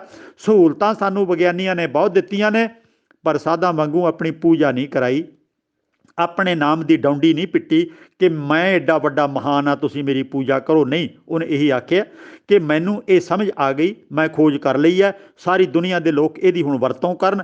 ਚਾਹੇ ਉਹ ਮੋਬਾਈਲ ਹੈ, ਇੰਟਰਨੈੱਟ ਹੈ, TV ਹੈ, ਫਰਿੱਜ ਹੈ ਅਤੇ ਬਿਜਲੀ ਹੈ, ਹੋਰ ਅਨੇਕਾਂ ਚੀਜ਼ਾਂ, ਕਾਰਾਂ, ਮੋਟਰਾਂ, ਜਹਾਜ਼ ਨੇ, ਇਹਨਾਂ ਦੀ ਅਸੀਂ ਵਰਤੋਂ ਕਰਦੇ ਹਾਂ। ਇਹ ਕਿਸੇ ਸਾਧ ਨੇ ਕਾਢਾਂ ਨਹੀਂ ਕੱਢੀਆਂ, ਇਹ ਵਿਗਿਆਨੀਆਂ ਦੀਆਂ ਕਾਢਾਂ ਨੇ। ਸਾਧ ਤਾਂ ਕੇਵਲ ਡੌਂਡੀ ਪਿੱਟਦੇ ਨੇ ਤੇ ਆਪਣੀ ਪੂਜਾ ਕਰਾਉਂਦੇ ਨੇ, ਪਰ ਲੋਕਾਂ ਦਾ ਭਲਾ ਕੁਝ ਵੀ ਨਹੀਂ ਕਰਦੇ। ਕੇਵਲ ਡਰਾਉਂਦੇ ਨੇ ਜਾਂ ਅਸ਼ੀਰਵਾਦ ਦਿੰਦੇ ਨੇ ਜਾਂ ਹਥੌਲੇ ਕਰਦੇ ਨੇ ਜਾਂ ਮੰਤਰ ਪੜ੍ਹਦੇ ਨੇ, ਪਰ ਪ੍ਰੈਕਟੀਕਲ ਤੌਰ 'ਤੇ ਕੁਝ ਵੀ ਕਰਕੇ ਨਹੀਂ ਦਿਖਾਉਂਦੇ। ਇਹਨਾਂ ਚੀਜ਼ਾਂ ਤੋਂ ਬਚਣਾ। ਇਹ ਸਾਨੂੰ ਮੂਰਖ ਬਣਾਉਣ ਵਾਲੇ ਟੋਲੇ ਨੇ। ਇਹਨਾਂ ਦੇ ਝਾਂਸੇ ਦੇ ਵਿੱਚ ਕਦੀ ਨਹੀਂ ਆਉਣਾ। ਕੋਈ ਕਰਾਮਾਤ, ਕੋਈ ਇਹ ਜਿਹੜੇ ਸਾਧੂ ਮਹਾਤਮਾ ਅੱਖਾਂ ਮੀਟ ਕੇ ਧਿਆਨ ਲਾਉਣ ਦੀਆਂ ਡੀਂਗਾਂ ਮਾਰਦੇ ਨੇ, ਇਹ ਕੇਵਲ ਸਾਨੂੰ ਕਮਲੇ ਬਣਾ ਰਹੇ ਨੇ। ਆਪਣੇ ਆਪ ਨੂੰ ਇਹਨਾਂ ਤੋਂ ਮੁਕਤ ਕਰਕੇ ਰੱਖਣਾ ਹੈ। ਸਵਾਲ ਨੰਬਰ 299 ਭਾਈ ਇੰਦਰਜੀਤ ਸਿੰਘ ਅਰਾਈ ਮਾਜਰਾ, ਨੇੜੇ ਸਮਾਣਾ ਮੰਡੀ, ਜ਼ਿਲ੍ਹਾ ਪਟਿਆਲਾ ਤੋਂ। ਇਹਨਾਂ ਦਾ ਸਵਾਲ ਹੈ, ਸਿੱਖਾਂ ਨੂੰ ਰੱਖੜੀ ਦਾ ਤਿਉਹਾਰ ਮਨਾਉਣਾ ਚਾਹੀਦਾ ਹੈ ਕਿ ਨਹੀਂ? ਪਰ ਜੇ ਇਸ ਤਰ੍ਹਾਂ ਭੈਣ ਨੂੰ ਖੁਸ਼ੀ ਮਿਲਦੀ ਹੋਵੇ ਤਾਂ ਫਿਰ ਇਸ ਦਾ ਕੀ ਹਰਜ ਹੈ? ਇਸ ਸਵਾਲ ਦਾ ਪਹਿਲਾਂ ਵੀ ਜ਼ਿਕਰ ਹੋ ਚੁੱਕਿਆ। ਇੱਥੇ ਮੈਂ ਕੇਵਲ ਸੰਖੇਪ ਰੂਪ 'ਚ ਹੀ ਦੱਸਾਂਗਾ ਕਿ ਭੈਣ ਭਰਾ ਦਾ ਪਿਆਰ ਤਾਂ ਸਦਾ ਤੋਂ ਹੀ ਹੋਣਾ ਚਾਹੀਦਾ ਹੈ। ਇਹ ਕਿਸੇ ਧਾਗੇ ਦਾ ਮੁਤਾਜ ਨਹੀਂ ਹੋਣਾ ਚਾਹੀਦਾ। ਇਸ ਦੇ ਨਾਲ ਜਿਹੜੀਆਂ ਹੋਰ ਜੁੜੀਆਂ ਪਰੰਪਰਾਵਾਂ ਨੇ ਉਹਦੀ ਪਰਵਾਹ ਨਾ ਕਰੋ। ਭੈਣ ਦਾ ਸਤਿਕਾਰ ਹਰ ਸਮੇਂ ਸਾਰੀ ਉਮਰ ਕਰੋ। ਉਹਨੂੰ ਆਪਣੇ ਦਰਜੇ ਦੇ ਮੁਤਾਬਕ ਆਦਰ ਮਾਣ ਕਰੋ। ਇਸ ਤਰ੍ਹਾਂ ਭੈਣ ਵੀ ਆਪਣੇ ਭਰਾ ਦਾ ਆਦਰ ਕਰੇ। ਜੇ ਭੈਣ ਕਿਤੇ ਵੱਡੇ ਦਰਜੇ 'ਤੇ ਹੈ, ਉਹਦੇ ਕੋਲੇ ਵੱਧ ਸਾਧਨ ਨੇ, ਤਾਂ ਉਹ ਭੈਣ ਭਰਾ ਦੀ ਮਦਦ ਵੀ ਕਰੇ। ਇਹਦੇ ਵਿੱਚ ਕੋਈ ਸੰਕੋਚ ਨਹੀਂ ਹੋਣਾ ਚਾਹੀਦਾ। ਅਸੀਂ ਸਾਰੇ ਬਰਾਬਰ ਇਨਸਾਨ ਆ, ਪਰ ਅੱਜ ਤੱਕ ਭੈਣਾਂ ਨੂੰ ਬਹੁਤੇ ਹੱਕ ਨਹੀਂ ਮਿਲੇ। ਬਸ ਕਿਸੇ ਦਿਨ ਦਿਹਾੜ 'ਤੇ ਉਹਨੂੰ ਯਾਦ ਕਰ ਲਿਆ ਤੇ ਥੋੜ੍ਹਾ ਉਹਨੂੰ ਕੁਝ ਭੇਟਾ ਦੇ ਦਿੱਤੀ, ਭਾਵ ਕਿ ਸੂਟ ਦੇ ਦਿੱਤਾ, ਕੁਝ ਰੁਪਈਏ ਪੈਸੇ ਦੇ ਦਿੱਤੇ, ਮਠਿਆਈ ਦਾ ਡੱਬਾ ਦੇ ਦਿੱਤਾ। ਸਾਲ ਪਿੱਛੋਂ ਯਾਦ ਕਰਨਾ ਕੋਈ ਅਕਲਬੰਦੀ ਨਹੀਂ ਹੈ। ਭੈਣ ਤਾਂ ਸਾਡੇ ਮਾਤਾ ਪਿਤਾ ਦੇ ਖੂਨ ਤੋਂ ਅਸੀਂ ਸਾਰੇ ਭੈਣ ਭਰਾ ਪੈਦਾ ਹੋਏ ਹਾਂ, ਸਾਡੀ ਸਾਂਝ ਇੰਨੀ ਪੱਕੀ ਹੈ ਤੇ ਇਹ ਦੂਰ ਕਿਵੇਂ ਹੋ ਸਕਦੀ ਹੈ। ਪਰ ਅੱਜ ਹਾਲਾਤ ਨੇ ਸਾਨੂੰ ਇਹੋ ਜਿਹੇ ਬਣਾ ਦਿੱਤਾ ਹੈ ਕਿ ਬਹੁਤੇ ਭੈਣਾਂ ਭਰਾਵਾਂ ਦਾ ਪਿਆਰ ਟੁੱਟਦਾ ਹੈ। ਬਹੁਤ ਕਾਰਨ ਹੋ ਸਕਦੇ ਨੇ। ਬਹੁਤੀ ਜਿਹੜੀ ਜ਼ਿੰਮੇਵਾਰੀ ਬਣਦੀ ਹੈ ਉਹ ਪੁਰਸ਼ਾਂ ਦੀ, ਆਦਮੀਆਂ ਦੀ ਬਣਦੀ ਹੈ, ਭਰਾਵਾਂ ਦੀ, ਪਿਤਾ ਦੀ ਬਣਦੀ ਹੈ ਕਿ ਔਰਤਾਂ ਨੂੰ, ਭੈਣਾਂ ਨੂੰ, ਪਤਨੀਆਂ ਨੂੰ, ਧੀਆਂ ਨੂੰ ਮਾਣ ਸਨਮਾਨ ਬਣਦਾ ਦੇਣ, ਆਪਣੇ ਬਰਾਬਰ ਦੇ ਇਨਸਾਨ ਮੰਨਣ। ਜੇ ਉਹਨਾਂ ਨੂੰ ਆਪਾਂ ਚੰਗੀ ਤਰ੍ਹਾਂ ਪੜ੍ਹਾ ਦਈਏ, ਆਪਣੇ ਪੈਰਾਂ 'ਤੇ ਬੇਟੀਆਂ ਨੂੰ ਖੜੀਆਂ ਕਰ ਦਈਏ, ਫਿਰ ਰੱਖੜੀਆਂ ਵਾਲਾ ਟੰਟਾ ਮੁੱਕ ਜਾਂਦਾ ਹੈ। ਇਹਦੀ ਫਿਰ ਲੋੜ ਨਹੀਂ ਪੈਂਦੀ। ਹਾਂ, ਕਿਸੇ ਦਿਨ ਦਿਹਾੜ 'ਤੇ ਇਕੱਠੇ ਹੋ ਕੇ ਖੁਸ਼ੀਆਂ ਮਨਾ ਲੈਣੀਆਂ, ਇਹ ਚੰਗੀ ਗੱਲ ਹੈ, ਇਹਦੇ 'ਚ ਕੋਈ ਬੁਰਾਈ ਨਹੀਂ। ਭਾਵੇਂ ਉਹ ਰੱਖੜੀ ਦਾ ਬਹਾਨਾ ਹੋਵੇ, ਭਾਵੇਂ ਜਨਮ ਦਿਨ ਦਾ ਬਹਾਨਾ ਹੋਵੇ, ਭਾਵੇਂ ਕੋਈ ਹੋਰ ਤਰੀਕਾ ਹੋ ਸਕਦਾ, ਇਕੱਠੇ ਹੋ ਕੇ ਖੁਸ਼ੀ ਮਨਾਉਣ ਵਾਲੀ ਜਾਇਜ਼ ਹੈ, ਇਹਦੇ 'ਚ ਕੋਈ ਬੁਰਾਈ ਨਹੀਂ ਹੈ। ਪਰ ਇਹਨੂੰ ਇੱਕ ਬਣਾਵਟੀ ਜੇ ਕਿਸਮ ਨਾਲ ਯਾਦ ਕਰ ਲੈਣਾ ਤੇ ਮੁੜ ਕੇ ਭੁੱਲ ਜਾਣਾ, ਇਹ ਕੋਈ ਰੱਖੜੀ ਦਾ ਤਿਉਹਾਰ ਇਸ ਤਰ੍ਹਾਂ ਦਾ ਨਹੀਂ ਹੈ। ਇਹ ਕੁਝ ਬ੍ਰਾਹਮਣੀ ਪਰੰਪਰਾਵਾਂ ਸਾਡੇ ਗਲ ਪੈ ਗਈਆਂ ਨੇ। ਭੈਣ ਭਾਈ ਨੂੰ ਸਦਾ ਹੀ ਇੱਕ ਦੂਜੇ ਦੇ ਹਮਦਰਦ, ਇੱਕ ਦੂਜੇ ਦੇ ਮਦਦਗਾਰ, ਇੱਕ ਦੂਜੇ ਨੂੰ ਯਾਦ ਰੱਖਣਾ ਤੇ ਇੱਕ ਦੂਜੇ ਦੇ ਔਖੇ ਵੇਲੇ ਕੰਮ ਆਉਣਾ, ਇਹ ਸਾਰੀਆਂ ਗੱਲਾਂ ਸਦਾ ਹੀ ਸਾਨੂੰ ਯਾਦ ਰੱਖਣੀਆਂ ਚਾਹੀਦੀਆਂ ਨੇ। ਤੇ ਖੁਸ਼ੀਆਂ ਮਨਾਉਣ ਦੇ ਵਿੱਚ ਕੋਈ ਵਿਘਨ ਨਹੀਂ ਪੈਣਾ ਚਾਹੀਦਾ, ਪਰ ਇਹਨੂੰ ਇੱਕ ਮਨ 'ਤੇ ਭਾਰ ਪਾ ਲੈਣਾ ਕਿ ਹਾਏ ਰੱਖੜੀ ਆ ਗਈ, ਹੁਣ ਤਾਂ ਐਂ ਕਰਨਾ ਪਊਗਾ। ਉੱਧਰੋਂ ਭੈਣ ਕਹਿੰਦੀ ਹੈ ਲੈ ਹੁਣ ਤਾਂ ਸਾਲ ਹੋ ਗਿਆ, ਮੇਰੇ ਭਰਾ ਨੇ ਕਦੀ ਯਾਦ ਹੀ ਨਹੀਂ ਕੀਤਾ ਰੱਖੜੀ ਲੈ ਕੇ ਜਾਵਾਂ ਤੇ ਸ਼ਾਇਦ ਕੁਝ ਮੈਨੂੰ ਦੇ ਹੀ ਦੇਵੇ। ਇਹ ਜਿਹੜੇ ਤਰੀਕੇ ਸਾਡੇ ਸਮਾਜ 'ਚ ਪ੍ਰਚਲਿਤ ਹੋ ਗਏ, ਇਹਨਾਂ ਤੋਂ ਬਚਣ ਦਾ ਯਤਨ ਕਰਨਾ। ਭੈਣ ਭਰਾ ਦਾ ਬਰਾਬਰ ਦਾ ਦਰਜਾ ਇਨਸਾਨੀਅਤ ਦੇ ਨਾਤੇ ਹੋਣਾ ਚਾਹੀਦਾ। ਸਵਾਲ ਨੰਬਰ 300 ਭਾਈ ਵਿਪਨ ਕੁਮਾਰ ਸੰਗਰੂਰ ਤੋਂ। ਇਹਨਾਂ ਦਾ ਸਵਾਲ ਹੈ, ਸ਼ਬਦ ਕਦੋਂ ਹੋਂਦ ਵਿੱਚ ਆਇਆ, ਇਸ ਦਾ ਕੀ ਮਤਲਬ ਹੈ, ਇਹਦੇ ਬਾਰੇ ਕੋਈ ਦੱਸੋ। ਜਦੋਂ ਤੋਂ ਮਨੁੱਖ ਨੂੰ ਥੋੜ੍ਹੀ ਬਹੁਤ ਅਕਲ ਆਉਣ ਲੱਗੀ ਹੈ, ਉਹਨੇ ਗਿਆਨ ਦੀ, ਅਕਲ ਦੀ ਵਰਤੋਂ ਕਰਨੀ ਸ਼ੁਰੂ ਕੀਤੀ ਹੈ, ਪਸ਼ੂਆਂ ਪੰਛੀਆਂ ਨਾਲੋਂ ਮਨੁੱਖ ਵੱਖਰਾ ਹੋਣ ਲੱਗੇ ਹੈ ਅਤੇ ਉਹਦੇ ਵਿੱਚ ਕੁਝ ਅਕਲ, ਕੁਝ ਲਿਆਕਤ ਪੈਦਾ ਹੋਣੀ ਸ਼ੁਰੂ ਹੋਈ ਹੈ, ਤਾਂ ਉਦੋਂ ਹੀ ਮਾਨੋ ਸ਼ਬਦ ਸ਼ੁਰੂ ਹੋ ਗਿਆ। ਸ਼ਬਦ ਦਾ ਮਤਲਬ ਹੈ ਪੁਰਾਣੇ ਜਿਹੜੇ ਸਾਡੀਆਂ ਕਿਤਾਬਾਂ ਨੇ ਭਾਰਤ ਦੇ ਵਿੱਚ, ਜਿਨ੍ਹਾਂ ਵੇਦਾਂ ਨੂੰ ਪੁਰਾਣੇ ਗ੍ਰੰਥ ਮੰਨਿਆ ਜਾਂਦਾ ਹੈ, ਉੱਥੇ ਧਿਆਨ ਰਵੇ ਵੇਦ ਦਾ ਮਤਲਬ ਹੈ ਵਿਦ। ਵਿਦ ਸ਼ਬਦ ਤੋਂ ਵੇਦ ਬਣਿਆ ਜਾਂ ਵੇਦ ਸ਼ਬਦ ਤੋਂ ਵਿੱਦਿਆ ਬਣੀ ਹੈ। ਇਹ ਦੋਵਾਂ ਤਾਂ ਧਿਰਾਂ ਦਾ ਆਪਸ ਦੇ ਵਿੱਚ ਸਾਂਝ ਹੈ। ਵਿੱਦਿਆ, ਵੇਦ ਤੇ ਇਸੇ ਤਰ੍ਹਾਂ ਵਿਦਵਾਨ, ਗਿਆਨ, ਅਕਲ, ਸਮਝ, ਸਿਆਣਪ, ਸ਼ਬਦ, ਇਹ ਸਾਰਾ ਕੁਝ ਇੱਕ ਦੂਜੇ ਦੇ ਨਾਲ ਇਹਨਾਂ ਦੀ ਸਾਂਝ ਹੈ, ਇੱਕ ਦੂਜੇ ਦੇ ਨਾਲ ਇਹ ਪੂਰਕ ਹੁੰਦੇ ਨੇ। ਭਾਵ ਕਿ ਅਕਲ ਦੀ, ਗਿਆਨ ਦੀ ਵਰਤੋਂ ਕਦੋਂ ਤੋਂ ਸ਼ੁਰੂ ਹੋਈ, ਜਦੋਂ ਮਨੁੱਖ ਨੇ ਪਸ਼ੂਆਂ ਨਾਲੋਂ ਵੱਖਰਾ ਕੰਮ ਕਰਨਾ ਸ਼ੁਰੂ ਕਰ ਲਿਆ। ਉਹਨੂੰ ਹੋਸ਼ ਆਉਣੀ ਸ਼ੁਰੂ ਹੋ ਗਈ ਕਿ ਮੇਰਾ ਦਿਮਾਗ ਚੱਲ ਪਿਆ, ਮੈਂ ਕੁਛ ਵੱਖਰਾ ਤਰ੍ਹਾਂ ਸੋਚਦਾ, ਮੈਂ ਖੇਤੀ ਕਰ ਸਕਦਾ, ਮੈਂ ਪਸ਼ੂਆਂ ਨੂੰ ਕਾਬੂ ਕਰ ਸਕਦਾ, ਮੈਂ ਨੰਗਾ ਰਹਿਣਾ, ਅੱਗੋਂ ਮੈਂ ਕੱਪੜੇ ਬਣਾ ਕੇ ਪਾ ਸਕਦਾ, ਮੇਰੇ ਖਾਣੇ ਦੇ ਢੰਗ ਬਦਲ ਸਕਦੇ ਨੇ। ਅਤੇ ਸਮਾਂ ਪਾ ਕੇ ਵਿਕਾਸ ਕਰਦੇ ਕਰਦੇ ਉਸ ਸ਼ਬਦ, ਉਸ ਵਿੱਦਿਆ, ਉਸ ਗਿਆਨ ਦੇ ਨਾਲ ਮਨੁੱਖ ਕਿਤੇ ਦੀ ਕਿਤੇ ਬੁਲੰਦੀਆਂ 'ਤੇ ਪਹੁੰਚ ਗਿਆ। ਗੁਰੂ ਨਾਨਕ ਸਾਹਿਬ ਇੱਥੋਂ ਤੱਕ ਕਹਿੰਦੇ ਨੇ, ਸ਼ਬਦ ਗੁਰ ਪੀਰਾ ਗਹਿਰ ਗੰਭੀਰਾ, ਬਿਨ ਸ਼ਬਦ ਹੈ ਜਗ ਬਉਰਾਨੰ। ਗੁਰੂ ਸਾਹਿਬ ਕਹਿੰਦੇ ਨੇ ਇਹ ਜਿਹੜਾ ਸ਼ਬਦ ਹੈ, ਇਹੋ ਹੀ ਸਾਡਾ ਗੁਰੂ ਹੈ, ਇਹੋ ਹੀ ਸਾਡਾ ਪੀਰ ਹੈ, ਇਹੋ ਹੀ ਗਹਿਰਾਈਆਂ ਤੱਕ ਸਾਨੂੰ ਲੈ ਕੇ ਜਾ ਸਕਦਾ ਹੈ। ਇਹੋ ਹੀ ਜਿਹੜਾ ਸ਼ਬਦ ਹੈ, ਇਹਦੇ ਤੋਂ ਬਿਨਾਂ ਜੱਗ ਕਮਲਾ ਹੋਇਆ ਫਿਰਦਾ ਹੈ। ਬਿਨਾਂ ਅਕਲ ਤੋਂ ਸ਼ਬਦ ਮੈਨੇ ਹੁੰਦਾ ਵਿੱਦਿਆ, ਗਿਆਨ, ਅਕਲ। ਜਿਹੜੀਆਂ ਕਿਤਾਬਾਂ ਦੇ ਵਿੱਚ ਆਪਾਂ ਸ਼ਬਦ ਭੰਡਾਰ ਕਹਿੰਦੇ ਹਾਂ, ਗੁਰੂ ਗ੍ਰੰਥ ਸਾਹਿਬ ਨੂੰ ਵੀ ਆਪਾਂ ਸ਼ਬਦਾਂ ਦਾ ਖਜ਼ਾਨਾ ਕਹਿੰਦੇ ਹਾਂ। ਅਤੇ ਇਹ ਸਾਰਾ ਕੁਝ ਵਿੱਦਿਆ, ਅਕਲ, ਸ਼ਬਦ, ਗਿਆਨ, ਇਹਨਾਂ ਆਪਸ ਦੇ ਵਿੱਚ ਸਾਂਝੇ ਨੇ, ਇਹਨਾਂ ਨੂੰ ਵੱਖਰੇ ਨਹੀਂ ਕੀਤਾ ਜਾ ਸਕਦਾ। ਸੋ ਸ਼ਬਦ ਤੋਂ ਬਿਨਾਂ, ਵਿੱਦਿਆ ਤੋਂ ਬਿਨਾਂ, ਗਿਆਨ ਤੋਂ ਬਿਨਾਂ ਮਨੁੱਖ ਬੌਰਾਨਾ ਹੈ, ਪਸ਼ੂਆਂ ਵਰਗਾ ਹੈ, ਉਹ ਕੁਝ ਵੀ ਫਿਰ ਕਰ ਨਹੀਂ ਸਕੇਗਾ। ਸੋਚ ਕੇ ਦੇਖੋ, ਜਿਹੜੇ ਬੱਚੇ ਕਿਸੇ ਕਾਰਨ ਕਰਕੇ ਬੋਲੇ ਹੁੰਦੇ ਨੇ ਕੰਨਾਂ ਤੋਂ, ਜਨਮ ਤੋਂ ਹੀ ਬੋਲੇ ਨੇ, ਅਤੇ ਉਹ ਕਦੀ ਆਪ ਤੁਸੀਂ ਪਰਖ ਕਰਕੇ ਵੇਖਿਓ, ਕਦੀ ਵੀ ਬੋਲਾ ਬੱਚਾ ਬੋਲ ਨਹੀਂ ਸਕਦਾ, ਉਹ ਗੂੰਗਾ ਵੀ ਆਪਣੇ ਆਪ ਹੋ ਜਾਂਦਾ ਹੈ। ਕਿਉਂ? ਕਿਉਂਕਿ ਆਵਾਜ਼ ਉਹਨੂੰ ਕੰਨਾਂ 'ਚੋਂ ਸੁਣ ਨਹੀਂ ਸਕਿਆ, ਕੰਨ ਉਹਦੇ ਕੰਮ ਨਹੀਂ ਕਰਦੇ, ਅਤੇ ਜਦੋਂ ਉਹ ਸੁਣ ਨਹੀਂ ਸਕਿਆ, ਉਹਨੂੰ ਬੋਲਣਾ ਵੀ ਨਹੀਂ ਸਿੱਖ ਸਕਿਆ। ਕਿਉਂਕਿ ਅਸੀਂ ਬੋਲਣਾ ਸੁਣ ਕੇ ਸਿੱਖਦੇ ਹਾਂ, ਅਤੇ ਕੰਨ ਨਹੀਂ ਹੈਗੇ ਕੰਮ ਕਰਦੇ ਤਾਂ ਉਹਦਾ ਬੋਲਣਾ ਵੀ ਬੰਦ ਹੋ ਗਿਆ ਅਤੇ ਉਹ ਗੂੰਗਾ ਵੀ ਹੋ ਗਿਆ। ਆਪਣੇ ਮਨ ਦੀ ਆਵਾਜ਼ ਬੋਲ ਕੇ ਦੂਜਿਆਂ ਤੱਕ ਨਹੀਂ ਪਹੁੰਚਾ ਸਕਦਾ ਅਤੇ ਦੂਜਿਆਂ ਦੀ ਆਵਾਜ਼ ਕੰਨਾਂ ਰਾਹੀਂ ਸੁਣ ਨਹੀਂ ਸਕਦਾ। ਉਹਦੀ ਜ਼ਿੰਦਗੀ ਕਿਹੋ ਜਿਹੀ ਹੋ ਜਾਂਦੀ ਹੈ, ਆਪ ਸੋਚ ਕੇ ਦੇਖੋ। ਉਹਦਾ ਮਾਨਸਿਕ ਪੱਧਰ ਅਧੂਰਾ ਰਹਿ ਜਾਂਦਾ ਹੈ। ਸਾਡੇ ਵਾਂਗੂ ਉਹਨੂੰ ਇਸ ਤਰ੍ਹਾਂ ਦਾ ਕੋਈ ਵੀ ਸ਼ਬਦ, ਜਿਵੇਂ ਸਾਨੂੰ ਇੰਨੀ ਖੁਸ਼ੀ ਹੁੰਦੀ ਹੈ ਕਿ ਆਹ ਗੱਲ ਤੂੰ ਕਹਿ ਦਿੱਤੀ, ਇਹ ਤਾਂ ਮੇਰੀ ਰੂਹ ਬਾਗ ਬਾਗ ਹੋ ਗਈ, ਜਾਂ ਫਿਰ ਕੋਈ ਕੌੜਾ ਬਚਨ ਕਹਿ ਦੇਵੇ, ਤੂੰ ਤਾਂ ਮੇਰਾ ਅੰਦਰ ਸਾੜ ਕੇ ਰੱਖ ਦਿੱਤਾ, ਇਹੋ ਜਿਹੇ ਸ਼ਬਦ ਬੋਲ ਦਿੱਤੇ। ਬੋਲੇ ਬੰਦੇ ਵਾਸਤੇ ਨਾ ਕੌੜੇ ਨਾ ਮਿੱਠੇ ਕੋਈ ਮਹਿਨਾ ਨਹੀਂ ਸ਼ਬਦ ਰੱਖਦੇ। ਉਹਨੂੰ ਕੇਵਲ ਇਸ਼ਾਰਿਆਂ ਦੇ ਨਾਲ ਕੁਝ ਸਮਝਾਇਆ ਜਾ ਸਕਦਾ ਹੈ, ਫਿਰ ਵੀ ਉਹਦੀ ਜ਼ਿੰਦਗੀ ਬਹੁਤ ਅਧੂਰੀ ਹੁੰਦੀ ਹੈ। ਭਾਵੇਂ ਕਿ ਸਰਕਾਰਾਂ ਨੇ ਕੁਝ ਯਤਨ ਕੀਤੇ ਨੇ ਕਿ ਬੋਲਿਆਂ ਨੂੰ ਪੜ੍ਹਾਇਆ ਜਾਵੇ, ਨੌਕਰੀ ਦਿੱਤੀ ਜਾਵੇ। ਗੂੰਗੇ ਬੋਲਿਆਂ ਵਾਸਤੇ ਰਾਖਵੀਆਂ ਸੀਟਾਂ ਵੀ ਹੁੰਦੀਆਂ ਨੇ, ਉਹਨਾਂ ਨੂੰ ਅਪਹਾਜਾਂ ਦੇ ਵਿੱਚ ਗਿਣਿਆ ਜਾਂਦਾ ਹੈ, ਪਰ ਉਹਨਾਂ ਦੀ ਜ਼ਿੰਦਗੀ ਸਾਡੇ ਵਰਗੀ ਇੰਨੀ ਖੁਸ਼ੀਆਂ ਵਾਲੀ ਖੁਸ਼ਗਵਾਰ ਨਹੀਂ ਹੁੰਦੀ। ਤੋ ਇਸ ਕਰਕੇ ਗੁਰਬਾਣੀ ਦੇ ਵਿੱਚ ਸ਼ਬਦ ਗੁਰ ਪੀਰਾ, ਸ਼ਬਦ ਹੀ ਗੁਰੂ ਹੈ, ਸ਼ਬਦ ਹੀ ਸਾਡਾ ਪੀਰ ਹੈ। ਇਹ ਗਹਿਰ ਗੰਭੀਰ ਹੈ। ਇਹਦੇ ਤੋਂ ਬਿਨਾਂ, ਭਾਵ ਕਿ ਵਿੱਦਿਆ ਤੋਂ, ਅਕਲ ਤੋਂ ਬਿਨਾਂ ਮਨੁੱਖ ਬੌਲਾ ਹੋਇਆ ਫਿਰਦਾ, ਕਮਲਾ ਹੋਇਆ ਫਿਰਦਾ। ਸੋ ਅਸੀਂ ਵੱਧ ਤੋਂ ਵੱਧ ਅਕਲਮੰਦ ਬਣਨਾ ਹੈ, ਗਿਆਨਵਾਨ ਬਣਨਾ ਹੈ। ਹੁਣ ਤਾਂ ਅੱਗੇ ਵਿੱਦਿਆ ਲੈਣ ਦੇ ਬਹੁਤ ਸਾਡੇ ਕੋਲੇ ਸਾਧਨ ਨੇ, ਤਰੀਕੇ ਨੇ।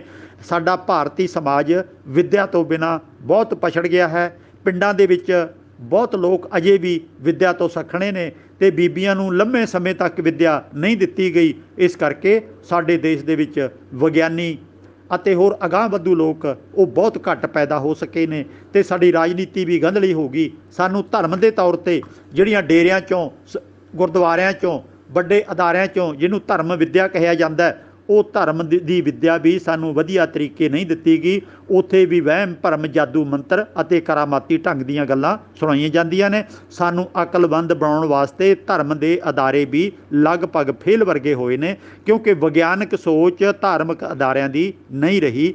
ਸੋ ਅਸੀਂ ਵਿਗਿਆਨਕ ਸੋਚ ਵਾਲੇ ਬਣਨਾ ਹੈ, ਅੱਗੇ ਵਧਣਾ ਹੈ। ਇਹੋ ਹੀ ਸਾਡੀ ਜ਼ਿੰਦਗੀ ਦਾ ਮਕਸਦ ਹੋਣਾ ਚਾਹੀਦਾ ਹੈ ਕਿ ਅਸੀਂ ਅਕਲ ਹਾਸਲ ਕਰਕੇ ਸਮਾਜ ਦਾ ਭਲਾ ਕਿਵੇਂ ਕਰਨਾ ਹੈ। ਜਿਵੇਂ ਕਿ ਵਿਦੇਸ਼ਾਂ ਦੇ ਵਿੱਚ ਇੰਨੇ ਸੁਧਾਰ ਆ ਗਏ ਨੇ, ਉਹ ਸਾਡੇ ਦੇਸ਼ 'ਚ ਕਿਉਂ ਨਹੀਂ ਆਉਂਦੇ? ਸੋ ਇਹ ਗੱਲਾਂ ਧਿਆਨ ਦੇਣ ਯੋਗ ਨੇ।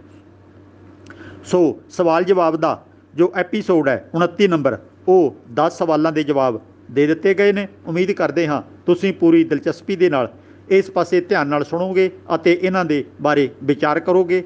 ਜੇ ਤੁਹਾਨੂੰ ਚੰਗੇ ਲੱਗਣ ਅਤੇ ਆਪਣੇ ਸੰਗੀਆਂ ਸਾਥੀਆਂ ਤੱਕ ਵੀ ਇਹਨਾਂ ਨੂੰ ਪਹੁੰਚਾਓਗੇ। ਤਤ ਗੁਰਮਤ ਗਿਆਨ TV YouTube 'ਤੇ ਤੁਸੀਂ ਇਹਨਾਂ ਨੂੰ ਦੇਖ ਸਕਦੇ ਹੋ। ਮੈਂ ਆਪਣੀ ਫੇਸਬੁੱਕ 'ਤੇ ਵੀ ਇਹਨਾਂ ਨੂੰ ਪਾ ਦਿੰਦਾ ਹੁੰਦਾ ਹਾਂ, ਉੱਥੋਂ ਵੀ ਤੁਸੀਂ ਦੇਖ ਸੁਣ ਸਕਦੇ ਹੋ। ਅਤੇ ਤੁਸੀਂ ਜੋ ਸਵਾਲ ਭੇਜਣ ਵਾਸਤੇ WhatsApp ਨੰਬਰ ਦਿੱਤਾ ਹੁੰਦਾ, ਉਹਦੇ 'ਤੇ ਆਪਣੇ ਨੰਬਰ ਤੁਸੀਂ ਨੋਟ ਕਰਕੇ ਸਵਾਲ ਭੇਜ ਸਕਦੇ ਹੋ। ਅਤੇ ਚੰਗਾ ਹੋਵੇ ਜੇ ਸੰਖੇਪ ਦੇ ਵਿੱਚ ਲਿਖ ਕੇ ਹੀ ਸਵਾਲ ਭੇਜਿਆ ਕਰੋ, ਤਾਂ ਸਾਨੂੰ ਉਹਦੇ ਜਵਾਬ ਵਾਸਤੇ ਚੋਣ ਕਰਨੀ ਸੌਖੀ ਹੋ ਜਾਂਦੀ ਹੈ। ਤਾਂ ਇਸ ਐਪੀਸੋਡ ਦੇ ਵਿੱਚ ਕੁਝ ਕਮੀਆਂ ਭੁੱਲਾਂ ਚੁੱਕਾਂ ਹੋ ਗਈਆਂ ਹੋਣਗੀਆਂ, ਦਾਸ ਖਿਮਾ ਦਾ ਜਾਚਕ ਹੈ। ਸਾਰਿਆਂ ਦਾ ਬਹੁਤ ਬਹੁਤ ਧੰਨਵਾਦ। ਵਾਹਿਗੁਰੂ ਜੀ ਕਾ ਖਾਲਸਾ, ਵਾਹਿਗੁਰੂ ਜੀ ਕੀ ਫਤਿਹ।